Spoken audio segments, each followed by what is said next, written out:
ನಮಸ್ಕಾರ.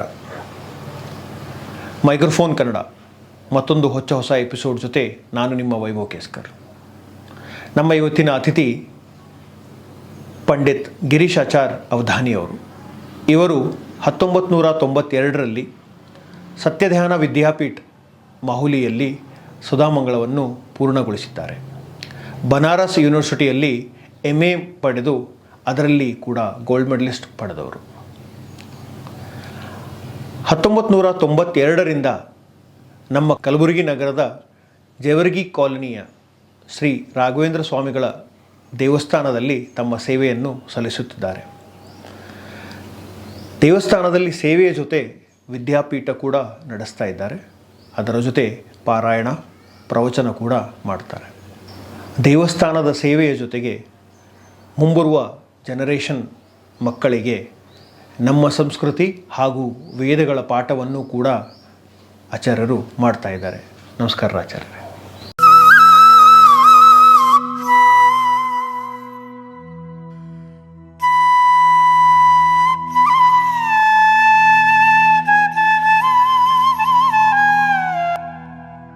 ಆಚಾರ್ಯರೇ, ಇವತ್ತು ದೇವಶಾಯಿನಿ ಏಕಾದಶಿ ನಿಮಿತ್ತ ಇರೋದರಿಂದ ನಮ್ಮ ವಿನಂತಿ ಏನಂದರೆ, ತಾವು ಏಕಾದಶಿ ಮಹತ್ವ ಹಾಗೂ ವೇದದ ಮಹತ್ವದ ಬಗ್ಗೆ ನಮ್ಮ ಆಡಿಯನ್ಸಿಗೆ ತಿಳಿಸಬೇಕೆಂದು ನಮ್ಮ ವಿನಂತಿ.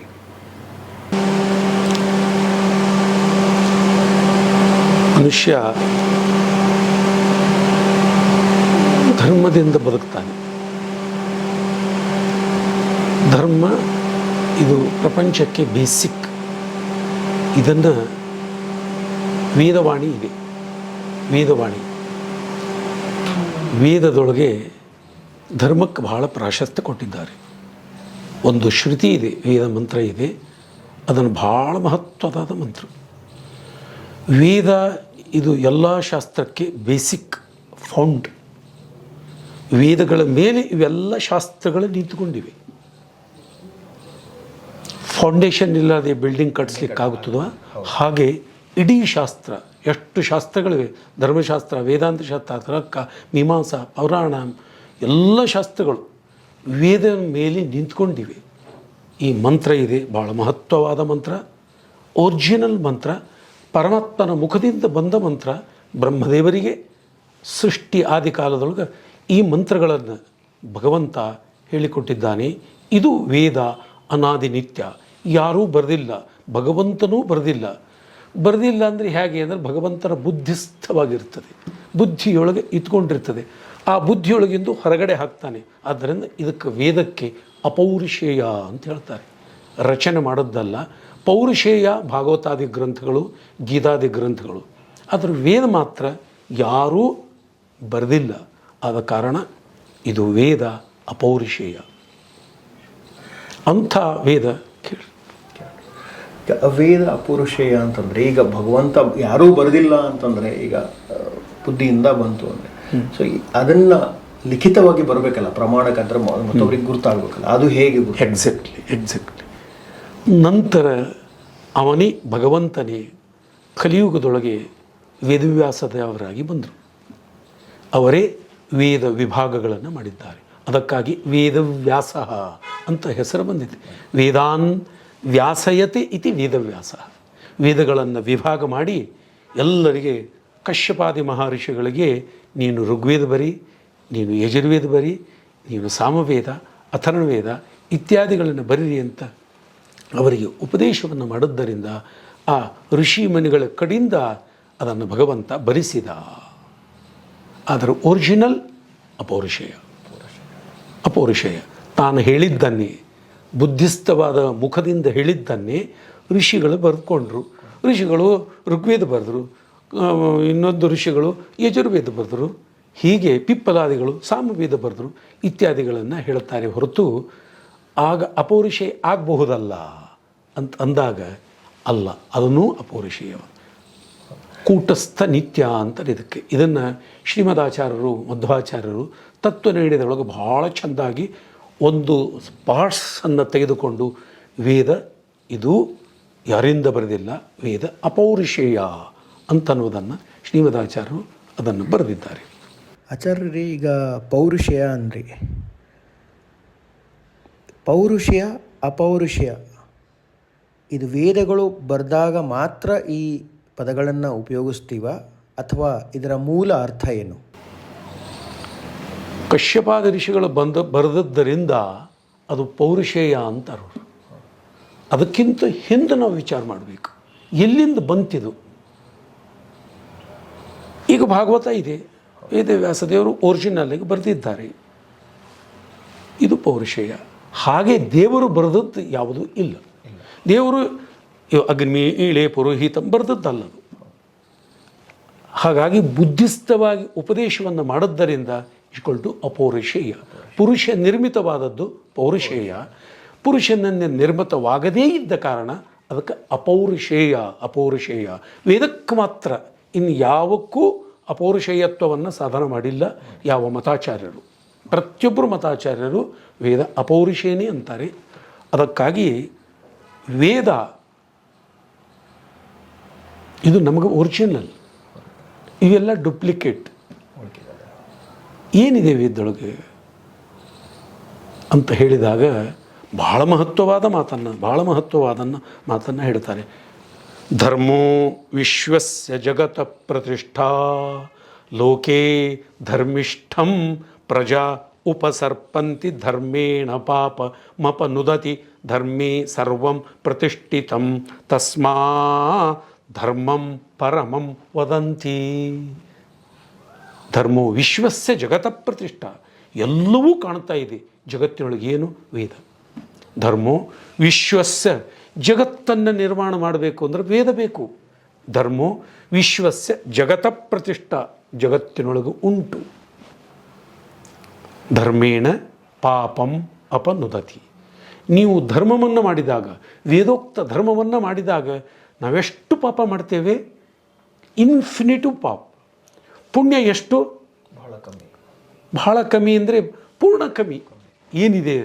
ಸರ್ಷಪ ಅಂದರೆ ಸಂಸ್ಕೃತದೊಳಗೆ ಸಾಸಿವೆ ಎಷ್ಟು ಪುಣ್ಯ, ಮೇರು ಪರ್ವತದಷ್ಟು ಪಾಪ.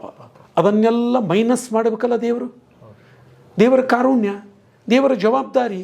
ಭಕ್ತರನ್ನಾಗಿ ಸ್ವೀಕಾರ ಭಗವಂತ ಮಾಡಿಕೊಳ್ಬೇಕು ಅಂತಂದರೆ ವೇದ ಓದಬೇಕು, ವೇದೋಕ್ತ ಕರ್ಮವನ್ನು ಮಾಡಬೇಕು, ವೇದೋಕ್ತ ಧರ್ಮಗಳನ್ನು ಮಾಡಬೇಕು. ಆ ಮಾಡುವುದರಿಂದ ಪಾಪಂ ಅಪನುದತಿ. ಪಾಪ ಅಂದರೆ ಪಾಪವನ್ನು, ನುದತಿ ಅಂದರೆ ಭಗವಂತ ವೇದವನ್ನು ಓದಿದಾಗ, ವೇದೋಕ್ತ ಕರ್ಮವನ್ನು ಮಾಡಿದಾಗ, ವೇದೋಕ್ತ ವಿಚಾರವನ್ನು ನಾವು ಸದ್ವಿಚಾರವನ್ನು ಮಾಡಿದಾಗ ಪಾಪಂ ಅಪನುದತಿ. ವೇದಗಳಿಂದ ಪ್ರಜಾಸೃಷ್ಟಿ ಇದೆ. ವೇದಗಳಿಂದ ನಾವು ಹುಟ್ಟಿದ್ದೇವೆ. ವೇದಗಳಿಂದ ಪ್ರಜಾಸೃಷ್ಟಿಯನ್ನು ಭಗವಂತ ಮಾಡಿದ್ದಾನೆ. ವೇದಗಳಿಂದ ಪಾಪಂ ಉಪನುದತಿ. ವೇದೇ ಸರ್ವಂ ಪ್ರತಿಷ್ಠಿತಂ. ಎಲ್ಲವೂ ಕಾಣ್ತೇವೆ, ಎಲ್ಲವೂ ಸಿಗ್ತದೆ ವೇದದೊಳಗೆ. ಇದು ಇಲ್ಲ ಅಂತಿಲ್ಲ, ತುಂಬಿಕೊಂಡಿದೆ. ಈ ಶಾಸ್ತ್ರ ಇಲ್ಲ ಅಂತಿಲ್ಲ, ವೇದದೊಳಗೆ ಎಲ್ಲ ಶಾಸ್ತ್ರಗಳು ಅಡಗಿವೆ. ನೀವು ಡೀಪಾಗಿ ಅದನ್ನು ಅಧ್ಯಯನ ಮಾಡಿದಾಗ ನಿಮಗೆ ಕಾಣಿಸ್ತದೆ. ಇಲ್ಲದ್ರೆ ನಮ್ಮಂಥ ಅಜ್ಞರಿಗೆ ಕಾಣಿಸ್ಲಿಕ್ಕೆ ಶಕ್ಯವಿಲ್ಲ. ಯಾರಿಗೆ ಕಾಣಿಸ್ತದೆ ಅಂದರೆ ದೇವರು, ಬ್ರಹ್ಮದೇವರು, ಸನಕಾದ ಋಷಿಗಳು, 33 ಕೋಟಿ ದೇವಗಳಿಗೂ ಋಷಿ ಮುನಿಗಳು, ಅಪರೋಕ್ಷ ಜ್ಞಾನಿಗಳು ಅದನ್ನು ಡೀಪಾಗಿ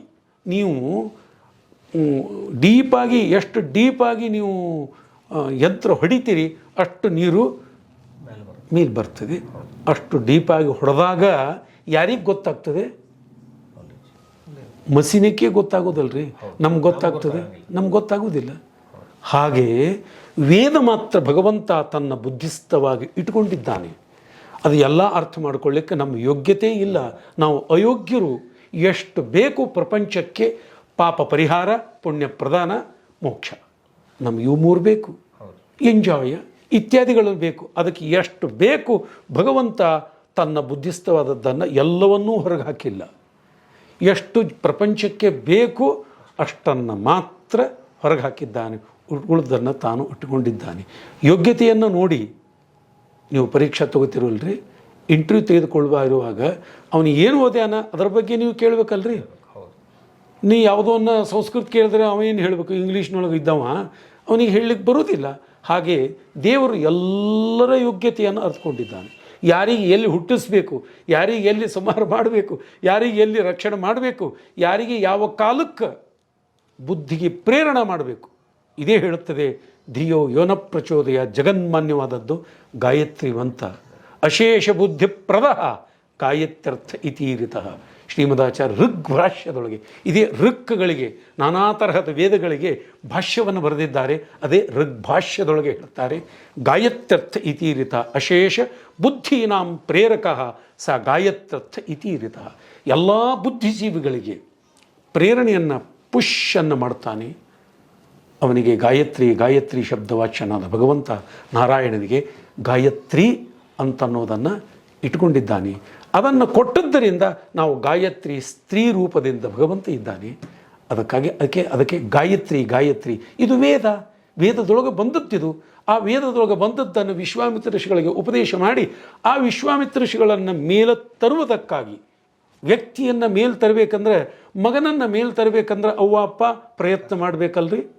ಪ್ರಯತ್ನ ಮಾಡಲಾರ್ದೇನೆ ನೀ ಬಂದದ್ದು ಓದೋದು ಅಂತ ಅವರು ಸಡಲ್ ಬಿಡುವುದಿಲ್ಲ. ಅವನಿಗೆ ಪ್ರೆಷರ್ ಮಾಡ್ತಾರೆ, ಅವನಿಗೆ ಟ್ರೀಟ್ಮೆಂಟ್ ಕೊಡ್ತಾರೆ. ಹಾಗಾಗಿ ಭಗವಂತ ಆ ಜೀವನನ್ನು ಅರ್ಥಾತ್ ವಿಶ್ವಾಮಿತ್ರ ಋಷಿಗಳನ್ನು ಪುಣ್ಯವನ್ನು ನೋಡಿ ಅವರಿಗೆ ಜಗತ್ತಿಗೆ ಮಾನ್ಯರಾಗಬೇಕು ಅಂತನೋ ದೃಷ್ಟಿಯಿಂದ ಗಾಯತ್ರಿ ಉಪದೇಶವನ್ನು ಮಾಡಿ ಗಾಯತ್ರಿ ಮಂತ್ರವನ್ನು ಪುನಶ್ಚರಣ ಮಾಡಿ ನಿನ್ನಿಂದೇ ಗಾಯತ್ರಿ ಹಿಡಿತು. ಅದಕ್ಕಾಗಿ ವಿಶ್ವಾಮಿತ್ರ ಗಾಯತ್ರಿ. ಆ ಗಾಯತ್ರಿ ಮಂತ್ರದಿಂದ ಇಡೀ ಜಗತ್ತನ್ನು, ಇನ್ನೊಂದು ಜಗತ್ತನ್ನು ಸೃಷ್ಟಿ ಮಾಡತಕ್ಕಂಥ ಒಂದು ಶಕ್ತಿ ಯಾರಿಗೆ ಬಂತು? ವಿಶ್ವಾಮಿತ್ರ ಋಷಿಗಳಿಗೆ ಬಂತು. ಹಾಗಾಗಿ ವೇದನೆ, ನಾನು ಹೇಳೋ ತಾತ್ಪರ್ಯ ಅಂದರೆ ವೇದವೇ ಮೂಲ, ವೇದವೇ ಬೆನಿಫಿಟ್, ಎಲ್ಲದಕ್ಕೂ ಮೂಲವಾದದ್ದು ವೇದ. ಅದಕ್ಕಾಗಿ ಪ್ರಜಾ ಸೃಷ್ಟಿಯನ್ನು ಮಾಡುವುದಕ್ಕಾಗಿ ಜಗತ ಪ್ರತಿಷ್ಠಾ ಪ್ರಜಾ ಉಪಸರ್ಪಂತಿ, ಎಲ್ಲರೂ ಹುಟ್ಟುತ್ತಾರೆ ವೇದದಿಂದ. ಅದಕ್ಕಾಗಿ ಗರ್ಭಿಣಿಯಾದಕ್ಕಿಗೆ ಒಂದು ಸಂಸ್ಕಾರವಿದೆ, ಜಾತ ಸಂಸ್ಕಾರ ಅಂತಾರೆ. ಆಗ ವೇದ ಮಂತ್ರದಿಂದ ಆಹುತಿಯನ್ನು ಕೊಡಬೇಕು. ನನ್ನ ಮಗ ಭಾಳ ಒಳ್ಳೆಯವನಾಗಿ ಹುಟ್ಟಬೇಕು, ನಾಸ್ತಿಕನಾಗಬಾರ್ದು, ಧರ್ಮಲಂಡನಾಗಬಾರ್ದು. ಕನಿಷ್ಠ ಈಗಿನ ಕಾಲಕ್ಕೆ ಅವ್ವ ಅಪ್ಪ ಮಾತಾದರೂ ಕೇಳಬೇಕು. ದೇವ್ರ ಮಾತು ಕೇಳ್ರಿ ಬಿಡ್ರಿ, ವೇದದ ಮಾತು ಅರ್ಥವನ್ನು ಮಾಡಿಕೊಡ್ರಿ ಬಿಡ್ರಿ, ಬಾಂಧವರ ಮಾತು ಕೇಳ್ರಿ ಬಿಡ್ರಿ. ಆದರೆ ಲಕ್ಷ್ಮೀ ನಾರಾಯಣರಂತೆ ಇರತಕ್ಕಂಥ ನಮ್ಮನ್ನು ಹೊರಗಾಕಿ ಕಲಿಸಿ, ಸಮಸ್ತ ಶಾಸ್ತ್ರವನ್ನು ಕಲಿಸಿ, ನಾಲೇಜ್, ಶಾಸ್ತ್ರ ಬೇಡ ನಾಲೇಜ್, ಇದಕ್ಕೇನಂತಾರೆ ನಡಿಬೇಕು ಹೆಂಗೆ ಅಂತನ್ನುವ ನಾಲೇಜ್ ಕೊಡೋರು ಯಾರು? ತಂದೆ ತಾಯಿಗಳು. ಅದಕ್ಕಾಗಿ ಆ ತಂದೆ ತಾಯಿಗಳು ಭಾಳ ಕಾಳಜಿಯಿಂದ ಆ ಕಾಲಕ್ಕೆ ಒಂದು ಸಂಸ್ಕಾರ ಇದೆ, ಸೀಮಂತ ಸಂಸ್ಕಾರ ಅಂತಾರೆ. ಆ ಸಂಸ್ಕಾರವನ್ನು ಮಾಡ್ತಾ ಇರುವಾಗೂ ವೇದ ಮಂತ್ರ ಇದೆ. ನನ್ನ ಮಗ ಬಲಿಷ್ಠನಾಗಬೇಕು, ವೀಕ್ನೆಸ್ ಆಗಬಾರ್ದು, ಅವನಿಗೆ ಭಾಳ ಬುದ್ಧಿ ಬೆಳಿಬೇಕು, ಬುದ್ಧಿ ಮಂದ ಆಗಬಾರ್ದು, ಬಲಿಷ್ಠವಾದ ಬುದ್ಧಿ ಆಗಬೇಕು, ದೇವರ ಕಡೆ ಒಲುವಾದಂತಹ ಬುದ್ಧಿ ಆಗಬೇಕು. ನಾಸ್ತಿಕನಾಗೋ ಬುದ್ಧಿ ಬೇಡ, ಆಸ್ತಿಕವಾಗೋ ಬುದ್ಧಿಗಳನ್ನು ಭಗವಂತ ನೀನು ಪ್ರೇರಣೆ ಮಾಡಬೇಕಪ್ಪ, ಆ ಶಕ್ತಿಯನ್ನು ಕೊಡಬೇಕು ಅಂತ ಮಂತ್ರದಿಂದ ಹವಿಸ್ಸನ್ನು ಹಾಕ್ತಾರೆ. ಮಂತ್ರಪುರಸ್ಸವಾಗಿ ಹವಿಸ್ಸನ್ನು ಹಾಕದ್ದನ್ನು, ಅರ್ಧ ಹವಿಸ್ಸನ್ನು ತಾಯಿಗೆ ಕೊಡ್ತಾರೆ. ಯಾಕೆ ಕೊಡ್ತಾರೆ? ಚಲೋ ಬೆಳಿಬೇಕು ಹುಡುಗ. ಮಂತ್ರ ಪುರಸ್ಸರವಾಗಿ ಯಾವುದು ಅಂತ? ವೇದ ಮಂತ್ರ. ಎಷ್ಟು ವೇದ ಮಂತ್ರದಿಂದ ನಾವು ಆ ಹವಿಸ್ಸನ್ನು ಮಂತ್ರಿಸಿ ಕೊಡ್ತೇವೆ. ಅದು ಪಂಡಿತರು, ಯಾಜ್ಞಿಕ ಮಂತ್ರದ್ರಷ್ಟಾರು ಅದನ್ನು ಅವರಿಗೆ ಕೊಡ್ತಾರೆ. ಅದನ್ನು ಆ ಹವಿಸ್ಸನ್ನು ಜನಕ ಮಹಾರಾಜಗೆ ಕೊಟ್ಟು ಜಾನಕಿ ಹುಟ್ಟಲ್ಲಲ್ಲ ಅಲ್ಲಿ, ಹಾಗೆ ಜಗನ್ಮಾನ್ಯಲು ಮಹಾಲಕ್ಷ್ಮೀ ದೇವಿ ಅಂದರೆ ಆ ಹವಿಸ್ಸು ಎಷ್ಟು ಮಹತ್ವವಿದೆ. ಆದ ಕಾರಣ ವೇದ ಇದು ಎಲ್ಲದಕ್ಕೂ ಬುನಾದಿ ಆದದ್ದು. ಎಲ್ಲ ಕಷ್ಟ ನಷ್ಟಗಳು, ಎಲ್ಲ ಪಾಪಗಳು, ನೆಮ್ಮದಿ ಸಿಗ್ತದೆ, ಸುಖ ಸಿಗ್ತದೆ. ಜಗತ್ತಿನೊಳಗೆ ಇನ್ನೇನು ಬೇಕ್ರಿ? ಮೋಕ್ಷ ಕೊಡ್ತಾನೆ ದೇವರು. ಈ ಸಂಸಾರದಿಂದ ಬಿಡುಗಡೆ ಹೊಂದಿಸ್ತಾನೆ ಭಗವಂತ. ಅದಕ್ಕಾಗಿ ಅವನೇ ವೇದ ಪ್ರತಿಪಾದ್ಯ. ಇದನ್ನು ಶ್ರೀಕೃಷ್ಣ ಪರಮಾತ್ಮ ಅರ್ಜುನಿಗೆ ಬಹಳ ಚೆಂದಾಗಿ ಗೀತೆಯೊಳಗೆ ಉಪದೇಶ ಮಾಡಿದ್ದಾನೆ. ವೇದೈಶ್ಚ ಸೈರ್ವೈರಹಮೇವ ವೇದ್ಯ ವೇದಾಂತಕೃತ್ವಿದು ವೇದ ವಿದೇಹ ಚಾಹಂ ದ್ವಾಮಿಮೋ ಪುರುಷಾಣಾಣಿ ಕ್ಷರಚ್ಛಾಕ್ಷರ ಏವಚ ಕ್ಷರಸ್ಸರ್ವಾಣಿ ಭೂತಾನಿ ಕೂಟಸ್ಥೋಕ್ಷರ ಉಚ್ಯತೆ. ಅದಕ್ಕಾಗಿ ನೋಡಪ್ಪ, ವೇದ ಪ್ರತಿಪಾದ್ಯನಾದವನು ನಾನು ಒಬ್ಬನೇ, ಎಲ್ಲ ವೇದ ಮಂತ್ರಗಳು ನನ್ನನ್ನು ಹೇಳಿಕೊಡುತ್ತವೆ. ವೇದೇಶ್ಚ ಸರ್ವೈ ಅಹಂ ಅಂದರೆ ನಾನು, ವೇದ್ಯಾ ನಾನು ಒಬ್ಬನೇ, ಏವಕಾರವನ್ನು ಆಡಿದ್ದಾರೆ, ನಾನೇ ಎಲ್ಲ ವೇದ ಮಂತ್ರಗಳನ್ನು ನನ್ನನ್ನೇ ಹೇಳಿಕೊಡುತ್ತವೆ, ಬೇರೆಯವರನ್ನೇ ಹೇಳಿಕೊಡುವುದಿಲ್ಲ. ದೇವರು ವಿಚಾರ ಮಾಡಿದರು ನಾನು ಒಬ್ಬನ್ನೇ ಬೇಡ ಅಂತ ದೇವಾದಿ ದೇವತೆಗಳು, ಬ್ರಹ್ಮಾದಿ ದೇವತೆಗಳು ಪ್ರಾರ್ಥನೆ ಮಾಡಿಕೊಂಡಾಗ ವಾಯುದೇವರನ್ನು, ಬ್ರಹ್ಮದೇವರನ್ನು, ಮುಖ್ಯವಾಗಿ ಲಕ್ಷ್ಮೀದೇವಿಯನ್ನು, ಮಡದೆ ಲಕ್ಷ್ಮೀದೇವಿಯನ್ನು, ವಾಯುದೇವರನ್ನು, ಆನಂತರ ಇಂದ್ರ ಮಂತ್ರ ಇದ್ದರು ಇಂದ್ರನಿಗೆ, ವರುಣ ಮಂತ್ರ ಆಯಿತು ವರುಣನಿಗೆ, ಆನಂತರ ರುದ್ರ ಮಂತ್ರ ಆಯಿತು ರುದ್ರದೇವರಿಗೆ. ಅದಕ್ಕೆ ಅವರಿಗೆ ಪ್ರಾಶಸ್ತಿಯನ್ನು ಕೊಡುವುದಕ್ಕಾಗಿ ನಾನು ಒಬ್ಬನೇ ಸೀಟ್ ಮೇಲೆ ಕೂತ ದಬ್ಬಾಳಿಕೆ ಬೇಡ, ಎಲ್ಲರೂ ಬಾಳಬೇಕು, ತನ್ನಂತೆ ಪರರನ್ನು ಕಾಣು ಅಂತಾರಲ್ಲ, ಹಾಗೆ ದೇವರು ಬಹಳ ಕಾರುಣ್ಯದಿಂದ ಇವರಿಗೆ ಕೊಟ್ಟ. ಆದ ಕಾರಣ ವೇದ 3 ಅರ್ಥವನ್ನು ಹೇಳುತ್ತವೆ. ಒಂದು ಲಕ್ಷ್ಮಿ, ಒಂದು ವಾಯುದೇವರು, ಅನಂತರ ಒಂದು ಇತರ ದೇವತೆಗಳು, ಬ್ರಹ್ಮಾದಿ ದೇವಾದಿ ದೇವತೆಗಳು, ಮುಖ್ಯವಾಗಿ ರುದ್ರದೇವರು. ನಮಗೇನೋ ಕಷ್ಟ ಬಂತು, ನಮಗೇನೋ ದುಃಖ ಬಂತು, ಮೃತ್ಯು ಎಳೀತಾ ಇದೆ ನಮಗೆ. ಅದಕ್ಕಾಗಿ ಆಚಾರ್ಯ ಆ ರುದ್ರದೇವ್ರ ಮಂತ್ರ ಹೇಳ್ರಿ, ಮೃತ್ಯುಂಜಯ ಜಪ ಮಾಡಿದ್ದೇವ್ರಿ, ಮೃತ್ಯುಂಜಯ ಹೋಮ ಮಾಡಿಸ್ರಿ. ಉತ್ತಮವಾದ ಮಂತ್ರ. 1 ಕೋಟಿ ರೂಪಾಯಿ ಕೊಟ್ಟರು ಈ ಮಂತ್ರ ಸಿಗೋದಿಲ್ಲ. ಭಾರತದೊಳಗೆ ಮಾತ್ರ ಉಳಿದಿದೆ, ಇಂಡಿಯಾದೊಳಗೆ ಮಾತ್ರ ಉಳಿದಿದೆ. ತಕ್ಕೊಂಡು ಹೋಗಿದ್ದಾರೆ ಆ ಮಾತು ಬೇರೆ, ಆದರೆ ಒರಿಜಿನಲ್ ಎಲ್ಲಿದೆ ಅಂದರೆ ನಮ್ಮ ಇಂಡಿಯಾದೊಳಗೆ ಇದೆ. ಅದಕ್ಕಾಗಿ ನಾವು ಇಂಡಿಯಾದವರು, ನಾವು ಹಿಂದೂಗಳಂತೂ ನಮಗೆ ಹೆಮ್ಮೆ ಇರಬೇಕು. ತ್ರಂಬಕಂ ಯಜಾಮಹೇ ಸುಗಂಧಿಂ ಪುಷ್ಟಿವರ್ಧನಂ ಉರ್ವಾರುಕಮಿವ ಬಂಧನ ಮೃತ್ಯೋರ್ಮೋಕ್ಷಿ ಯಮಾಮೃತಾತ್. ರುದ್ರದೇವರಿಗೆ ಕೇಳ್ಕೊತಾರೆ, ಸ್ವಾಮಿ ತ್ರಂಬಕಂ ಯಜಾಮಹೆ, ನಿನಗೆ ಹೋಮ ಮಾಡ್ತಾ ಇದ್ದೇನೆ, ನಿನ್ನ ಯಾಗ ಮಾಡ್ತಾ ಇದ್ದೇನೆ, ನಿನಗೆ ಆಹುತಿಯನ್ನು ಕೊಡ್ತಾ ಇದ್ದೇನೆ, ಏನು ಬೇಕು ನಿನಗೆ? ಸುಗಂಧಿಂ ಪುಷ್ಟಿವರ್ಧನಂ, ಒಳ್ಳೆ ಗಂಧ ತಯಾರಾಗಬೇಕು ನಮ್ಮ ದೇಹದೊಳಗೆ. ಗಂಧ ಅಂದರೆ ನಾವೇನು ಹಚ್ಕೋತೀವ ಆ ಗಂಧ ಅಲ್ಲ, ಜ್ಞಾನರೂಪವಾದ ಗಂಧ ಕೊಡೋರು ಯಾರು? ಒಳ್ಳೆ ಮನಸ್ಸು ಕೊಡೋರು ಯಾರು? ರುದ್ರದೇವರು. ಆ ಒಳ್ಳೆ ಮನಸ್ಸಿನೊಳಗೆ ಗಂಧ, ಶ್ರೀಗಂಧ ಇರಬೇಕು. ಅದು ಜ್ಞಾನರೂಪವಾದ ಗಂಧ. ಅದನ್ನು ಕೊಟ್ಟು ಬರೀ ಇರಬಾರ್ದದು, ಪುಷ್ಟಿವರ್ಧನಂ.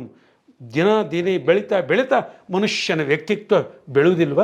ಸಣ್ಣ ಹುಡುಗಿದ್ದಾನೆ, ಆ ಸಣ್ಣ ಹುಡುಗಿದ್ದಾಗ ಏನೋ ಸ್ವಲ್ಪ ಕಲಿತಾನೆ, ಸ್ವಲ್ಪ ದೊಡ್ಡವಾದ ಮೇಲೆ ಏನಾಗ್ತದೆ, ಅವನು ದೊಡ್ಡವನಾಗ್ತಾನೆ, ಜಗನ್ಮಾನ್ಯನಾಗ್ತಾನೆ, ಜಗತ್ತಿನ ಚಕ್ರವರ್ತಿ ಆಗ್ತಾನೆ, ರಾಜನಾಗ್ತಾನೆ. ಮೋದಿಯವರು ಮೊದಲು ಏನಿದ್ರು ಹೇಳ್ರಿ? ಚಾಯ್ ಮಾಡೋರು. ಈಗ ಹೇಗಿದ್ದಾರೆ? ಪ್ರಧಾನಮಂತ್ರಿ. ಹಂಗೆ ಆಯ್ತದ್ರೆ ಈ ರೀತಿಯಿಂದ. ಅದಕ್ಕಾಗಿ ರುದ್ರದೇವರಿಗೆ ಪ್ರಾರ್ಥನೆ ಮಾಡಿಕೊಂಡಾಗ ಬಾಲಕರು ಜಗನ್ಮಾನ್ಯರಾಗಬೇಕು. ಇಂದಿನ ಜನ ನಾಳಿನ ನಾಗರಿಕರು ಅಂತಾರೆ ನೋಡ್ರಿ. ಹಾಗಾಗಿ ಅದು ಪುಷ್ಟಿವರ್ಧನಂ, ಪುಷ್ಟಿ ಬೆಳೀತಾ ಇರಬೇಕು, ಭಕ್ತಿ ಬೆಳೀತಾ ಇರಬೇಕು, ಬುದ್ಧಿ ಇರ್ತದೆ, ದೇವರು ಕೊಟ್ಟಿರ್ತಾನೆ. ಯಾವ ಕಾಲಕ್ಕೆ ಹೆಂಗೆ ಉಪಯೋಗಿಸ್ಬೇಕು ಅಂತನೋ ಬುದ್ಧಿಯನ್ನು ಕೊಟ್ಟವನು ಯಾರು? ದೇವರೇ. ಧಿಯೋ ಯೋನ ಪ್ರಚೋದಯಾತ್. ನಾವು ಇವತ್ತಿನ ದಿವಸ 12ಕ್ಕೆ ಶುರು ಮಾಡ್ಬೇಕಂತ ಮಾಡಿದ್ದೆವು. ನಾವು ದೇವರು 1 ಗಂಟೆಗೆ ಬಂದರು. ಯಾಕೆ? ಧಿಯೋ ಯೋನ ಪ್ರಚೋದಯ. ಅವನು ಬರೆದು ಬಿಟ್ಟಿರ್ತಾನೆ ನಮ್ಮ ಲೈಫ್ದೊಳಗೆ, ನಮ್ಮ ಹಣೆಯ ಬರದೊಳಗೆ ಬೇಕಾದ ತಿಪ್ಪರಲಾಗವಾಗಿರಿ. ನಾವು ಈ ಟೈಮ್ ಪ್ರಯತ್ನ ಮಾಡ್ಬೋದು. ಪ್ರಯತ್ನದಿಂದ ಭಗವಂತ ಆ ಟೈಮಕ್ಕೆ ತಂದು ಹಚ್ಚಿಬಿಡ್ತಿರ್ತಾನೆ. ಇದೇ ಭಗವಂತನ ಸ್ವಾತಂತ್ರ್ಯ. ಅವನೇ ಕರುಣಾ ಸಮುದ್ರ, ಅವನೇ ಕೊಡಬೇಕು. ಎಲ್ಲ ಕೊಟ್ಟರೆ ಸದ್ಬುದ್ಧಿನೂ ಅವನೇ ಕೊಡಬೇಕು, ದುರ್ಬುದ್ಧಿನೂ ಅವನೇ ಕೊಡಬೇಕು. ಆದರೆ ಸ್ವಲ್ಪ ದುರ್ಬುದ್ಧಿ ಕೊಡಬೇಡಪ್ಪ, ಸದ್ಬುದ್ಧಿ ಕೊಡು. ಅವ್ವಪ್ಪನ ಚಲೋ ರಕ್ಷಣೆ ಮಾಡತಕ್ಕಂಥ ಬುದ್ಧಿಯನ್ನು ಕೊಡು. ದೇವರಿಗೆ ನಮಸ್ಕಾರ ಮಾಡುವ ಬುದ್ಧಿಯನ್ನು ಕೊಡು. ತಂದೆ ತಾಯಿಗೆ, ಈಗಿನ ಕಾಲಕ್ಕೆ ತಂದೆ ತಾಯಿಗೆ ನಮಸ್ಕಾರ ಮಾಡೋದು ವಿಧಾನ ಗೊತ್ತಿದೆಯಲ್ಲ ನಿಮಗೆ? ಹೇಗೆ ನಮಸ್ಕಾರ ಮಾಡ್ತಾರೆ? ಮಕ್ಕಳಿಗೆ ಕಲಿಸ್ಬೇಕಾಗ್ತದೆ. ಹಿಂಗೆ ಮಾಡ್ತಾರೆ, ಚೆಂದಾಗಿ ಮಾಡಪ್ಪ, ಪಾದಬುಟ್ಟಿ ಮಾಡಪ್ಪ, ಪಾದದೊಳಗೆ ಜ್ಞಾನ ಭಕ್ತಿ ಇದೆಯಪ್ಪ, ಆನಂದ ಇದೆಯಪ್ಪ. ಸರ್ವಸ್ಸು ಆ ಚೈತನ್ಯ, ಭಗವಂತನ ಚೈತನ್ಯ ರೂಪದಿಂದ ಇರತಕ್ಕಂಥ ಮಾನವನಲ್ಲಿ ಕಾಲಿನೊಳಗೆ, ಎಡಗಾಲಿನೊಳಗೆ ಜ್ಞಾನ, ಬಲಗಾಲಿನೊಳಗೆ ಆನಂದ. ನಮ್ಗೆ ಬೇಕಾದದ್ದು ಎರಡೇ ಅಲ್ರಿ ಜಗತ್ತಿನೊಳಗೆ. ಎರಡು ಅಂಕೆ ನಮಗೂ ಬೇಕು. ಒಂದು ಜ್ಞಾನ ಬೇಕು, ಜ್ಞಾನದಿಂದ ಜನ್ಯವಾದ ಆನಂದ ಬೇಕು. ಹಾಗಾಗಿ ಅದನ್ನು ರುದ್ರದೇವರಿಗೆ ಒಪ್ಪಿಸಿದ.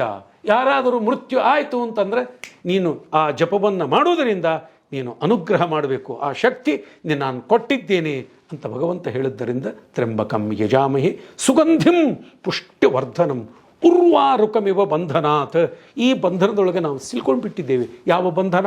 ನಿಮ್ಗೆ ಯಾವ ರೋಗ ಇಲ್ಲ, ನನಗೂ ಯಾವ ರೋಗ ಇಲ್ಲ ಅಂತ ಇಟ್ಕೊಂಡಂತ. ಟ್ರೀಟ್ಮೆಂಟ್ ತೆಗೆದುಕೊಳ್ಳಬೇಕಾಗಿಲ್ಲ, ಡಾಕ್ಟರ್ ಬಳಿ ಹೋಗಬೇಕಾಗಿಲ್ಲ, ನಾವು ದೊಡ್ಡ ದೊಡ್ಡ ಸ್ಪೆಷಲಿಸ್ಟ್ ಡಾಕ್ಟರ್ ಬಳಿ ಹೋಗಬೇಕಾಗಿಲ್ಲ. ಆದರೆ ಅಂಥವನಿಗೂ 33 ಕೋಟಿ ದೇವತೆಗಳಿಗೂ ಅನಂತ ಜೀವರಾಶಿಗಳಿಗೂ ಯಾರೇ ತಗೋರಿ, ಮಾನವ ತಗೋರಿ, ಕ್ಷತ್ರಿಯರು ತಗೋರಿ, ಬ್ರಾಹ್ಮಣ ತಗೋರಿ, ವೈಶ್ಯ ತಗೋರಿ, ಶೂದ್ರ ತಗೋರಿ, ಎಲ್ಲರಿಗೂ ಈ ರೋಗವನ್ನು ಕಾಡ್ತಾ ಇದೆ. ನನಗೆ ಬಿ ಪಿನೂ ಇಲ್ಲ, ಶುಗರ್ ಇಲ್ಲ, ನನಗೆ ಯಾವುದೂ ಇಲ್ಲರಿ, ಯಾವುದೂ ಗುಳಿಗೆ ತೊಗೊಂಗಿಲ್ಲ ನೋಡ್ರಿ, ಸಾಯೋ ತನಕ ನಾನು ಗುಳಿಗೆ ತೊಗೊಂಗಿಲ್ಲ. ಗುಳಿಗೆ ತೊಗೊಳ್ಳೇಬೇಕು. ಯಾವುದದು? ತ್ರ್ಯಂಬಕಂ ಯಜಾಮಹೇ ಸುಗಂಧ. ಮೃತ್ಯು ಕಾಡ್ತಾ ಇದೆಯಲ್ಲ ನಮಗೆ, ಮೃತ್ಯು ಎಲ್ಲರನ್ನೂ ಕಾಡ್ತಾ ಇದೆ. ಯಾಕೆ ಬಂದಿದ್ದೇವೆ ನಾವು ಮೃತ್ಯು ಲೋಕಕ್ಕೆ? ಅದಕ್ಕಾಗಿ ಮರ್ತ್ಯಲೋಕ ಅಂತಾರೆ. ಮೃತ್ಯುನೇ ನಮಗೆ ಅಂತವಾದದ್ದು, ಆದ್ದರಿಂದ ಇದಕ್ಕೆ ಮರ್ತ್ಯಲೋಕ ಅಂತ ಈ ರೀತಿಯಾಗಿ ಕರೀತಾರೆ. ಮರ್ತ್ಯಲೋಕದೊಳಗೆ ಏನಿದೆ? ಸಂಸಾರ ಈಜ್ಕೊಳ್ಟು ಸಂಸಾರ. ಸಂಸಾರದ ರೋಗ ಇದು ಅನಾದಿ ಕಾಲದಿಂದ ಅನಂತ ಕಾಲದವರೆಗೆ ಇರುವುದು. ಸ್ವಾಮಿ, ನನಗೆ ಯಾವ ರೋಗ ಇಲ್ಲ, ಒಂದು ರೋಗದ, ಅದು ನೀ ಕೊಟ್ಟದ್ದು, ಅದನ್ನು ನೀನೇ, ಆ ಗಂಟನ್ನು ನೀನೇ ತೆಗಿಬೇಕು, ಆ ರೋಗವನ್ನು ನೀನೇ ವಾಶ ಮಾಡಬೇಕು. ಅವನೇ ಇನ್ನೊಂದು ಭಗವದ್ ರೂಪದಿಂದ ಬರ್ತಾನೆ, ಅವನೇ ಧನ್ವಂತರ ನಾಮಕ ಪರಮಾತ್ಮ. ಎಲ್ಲ ಔಷಧಗಳನ್ನು ತೆಗೆದುಕೊಂಡು ಬಂದ. ಆ ಔಷಧದಿಂದ ಈ ಸಂಸಾರ ರೂಪವಾದಂತಹ ಏನಿದೆಯಲ್ಲ ಆ ರೋಗವನ್ನು ಭಗವಂತ ವಾಸಿ ಮಾಡ್ತಾನೆ. ಅವನೇ ಧನ್ವಂತರ ನಾಮಕ ಪರಮಾತ್ಮ.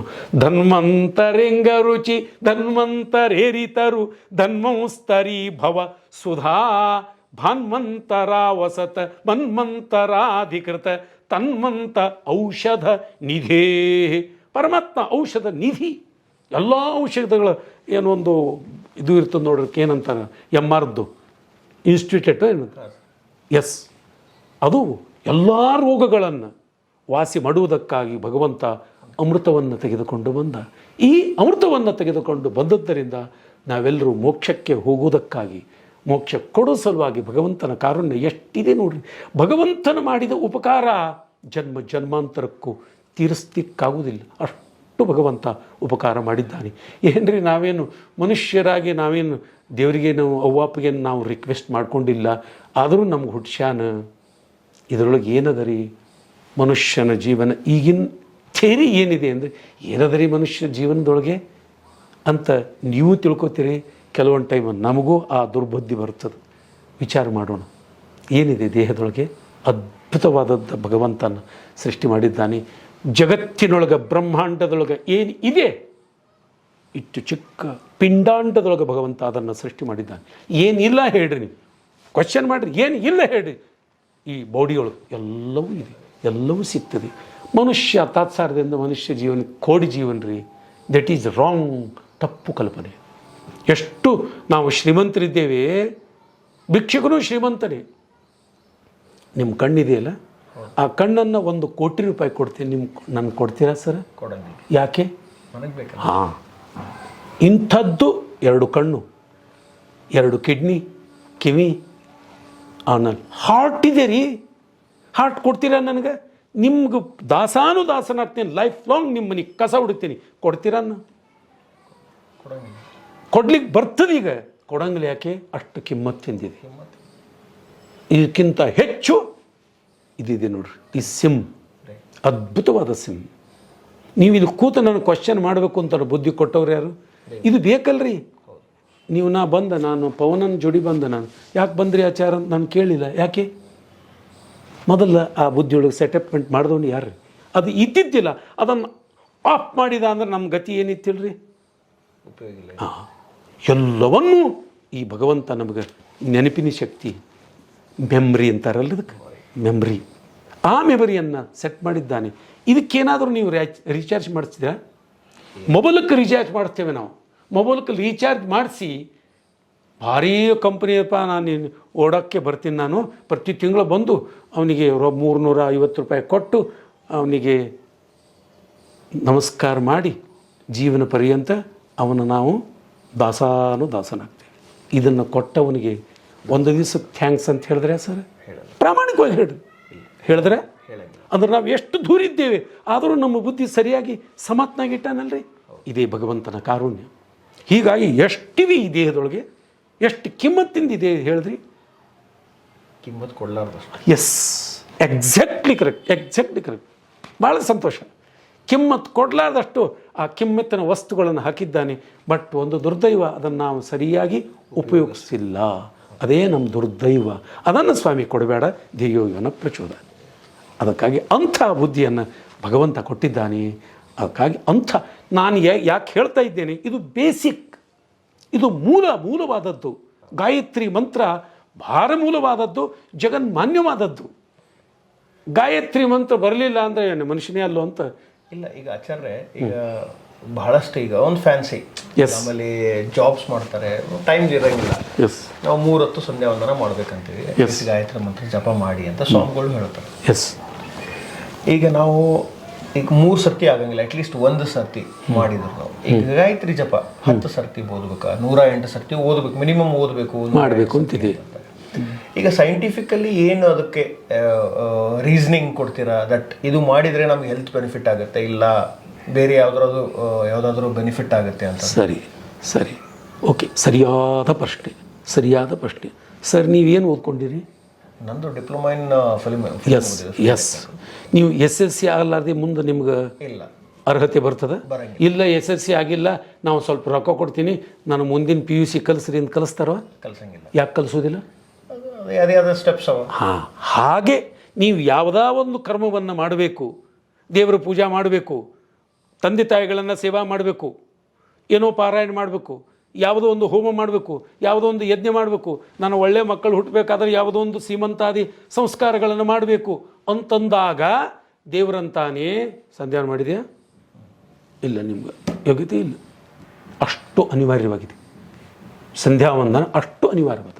ಇದಕ್ಕೆ ಸೈಂಟಿಫಿಕ್ ರೀಸನಿಂಗ್ ಏನು? ಅದು ಹೌದು, ಈಗ ಗಾಯತ್ರಿ ಮಂತ್ರ ಜಪ ಮಾಡಬೇಕು ದೇವರಿಗೆ ಹೋಲಿಸ್ಲಿಕ್ಕೆಲ್ಲ, ದೇವರಿಗೆ ಮನಸ್ಸು ಗೆದಿಲಿಕ್ಕೆ ಅಂತ ಅನ್ಕೊಳ್ಳೋಣ. But what is the scientific reasoning for? Because ಈಗ ನಾಳೆ ಎಲ್ಲ ಮಿಲೇನಿಯಲ್ಸ್, ಈಗಿನ ಹುಡುಗರು ಇದನ್ನಿದ್ದಾರೆ, 2000 ಆದಮೇಲೆ ಹುಟ್ಟಿದವರು, ಮೊಬೈಲಲ್ಲಿ ಹುಟ್ಟಿದವರು, they question each and every aspect. ಇದಕ್ಕೆ ಸೈಂಟಿಫಿಕ್ ಬೆನಿಫಿಟ್ ಏನು ಅಂತ ಕೇಳಿದಾಗ ಏನು ಹೇಳೋಣ? ಸೈಂಟಿಫಿಕ್ ಬೆನಿಫಿಟ್ ಅಂದರೆ ಭಾಳ ಇದೆ, ಹೇಳೋದು ಭಾಳ ಇದೆ. ಒಂದೇ ಮಾತನಾಗ ಹೇಳಬೇಕು ಅಂದರೆ ಮನುಷ್ಯ ಮಾನವನಾಗಿ ಬಾಳಬೇಕು ಅಂದರೆ ಅವನಿಗೆ ನಾವು ಥ್ಯಾಂಕ್ಸ್ ಹೇಳ್ಬೇಕಲ್ರಿ. ಇಲೆಕ್ಟ್ರಿಕ್ ಬಿಲ್ ಬಂತು, ನೀವು ತುಂಬಲಿಲ್ಲ ಅಂದರೆ ಕಟ್ ಮಾಡ್ಬಿಡ್ತಾರೆ. ಹಾಗೆ ನಾವು ಸಂಧ್ಯಾ ವಂದನ ಮಾಡಲಿಲ್ಲ ಅಂದರೆ ಭಗವಂತ ಏನು ಮಾಡ್ತಾನೆ? ಕಟ್ ಮಾಡಿಬಿಡ್ತಾನೆ. ನಮ್ಮ ಬುದ್ಧಿಯನ್ನೇ ಕಟ್ ಮಾಡಿಬಿಡ್ತಾನೆ. ಏನಂದ್ರೆ ನಮ್ಮ ಮನುಷ್ಯ ಜೀವನಕ್ಕೆ ಎಳ್ಳು ನೀರು ಬಿಟ್ಟಾಗಲ್ರಿ. ಮಾನವ ಜೀವನ ಬಂತ. ಈಗ ಒಬ್ಬರಿಗೆ ಬುದ್ಧಿ ಇಲ್ಲದೆ ಇದ್ದವ್ರನ್ನ ಹುಟ್ಟಿಸ್ತಾನೆ. ಯಾಕೆ? ಕಣ್ಣು ಇಲ್ಲದೆ ಇದ್ದವ್ರನ್ನ ಹುಟ್ಟಿಸ್ತಾನೆ. ಯಾಕೆ? ಕಾಲು ಇಲ್ಲದೆ ಭಾರಿ ಬುದ್ಧಿವಂತ ಇರ್ತಾರೆ, ಕಾಲು ಇರುವುದಿಲ್ಲ. ಯಾಕೆ? ಹಿಂದಿನ ಕರ್ಮ ಸರಿಯಾಗಿ ಕರ್ಮ ಮಾಡಿರಂಗಿಲ್ಲ. ಅಂದರೆ SLC ಓದಿ PUC ಓದಿರಂಗಲ್ಲ. ಭಾರಿ ದೊಡ್ಡ ಜ್ಞಾನಿಯಾಗಿರ್ತಾನೆ, ಸಂಧ್ಯಾವನೆ ಮಾಡಲಿದ್ದಾದ್ರೆ ಈ ಲೋಪದೋಷಗಳು ಇದ್ದುದರಿಂದ ಮುಂದಿನ ಜನ್ಮಕ್ಕೆ ನಮಗೆ ಕೊಡಬಾರ್ದು. ಮನುಷ್ಯ ಜೀವನ ಕೊಟ್ಟರು ಮನುಷ್ಯ ಜೀವನಕ್ಕೆ ಮನುಷ್ಯನಾಗಿ ಬಾಳಬೇಕಾದ್ರೆ ಯಾವುದು ಬೇಕು? ಅವನೇ ಸಂಧ್ಯಾನಾಮಕನಾದ ಶ್ರೀಮನ್ನಾರಾಯಣ. ಅವನೇ ತೇಜಸ್ಸು ಕೊಟ್ಟಿದ್ದಾನೆ ನಮಗೆ. ಎಂಥ ತೇಜಸ್ಸು! ಬೆಳಕಿದೆ. ಹಗಲತ್ತೊಳು ನೀವು ಲೈಟ್ ಹಚ್ತೀರಾ? ಯಾಕೆ ಹಚ್ಚೋದಿಲ್ಲ? ಅವ ಕೊಟ್ಟಾನ. ಅವನಿಗೆ ಬಿಲ್ ತುಂಬಬೇಕಲ್ರಿ. ಇವನಿಗೆ ತುಂಬ್ತೀರಿ, ನೀವು KBಗೆ ಹೋಗಿ ನೀವು ತುಂಬ್ತೀರಿ, ಆದರೆ ದೇವರಿಗೆ ತುಂಬಬೇಕಲ್ರಿ.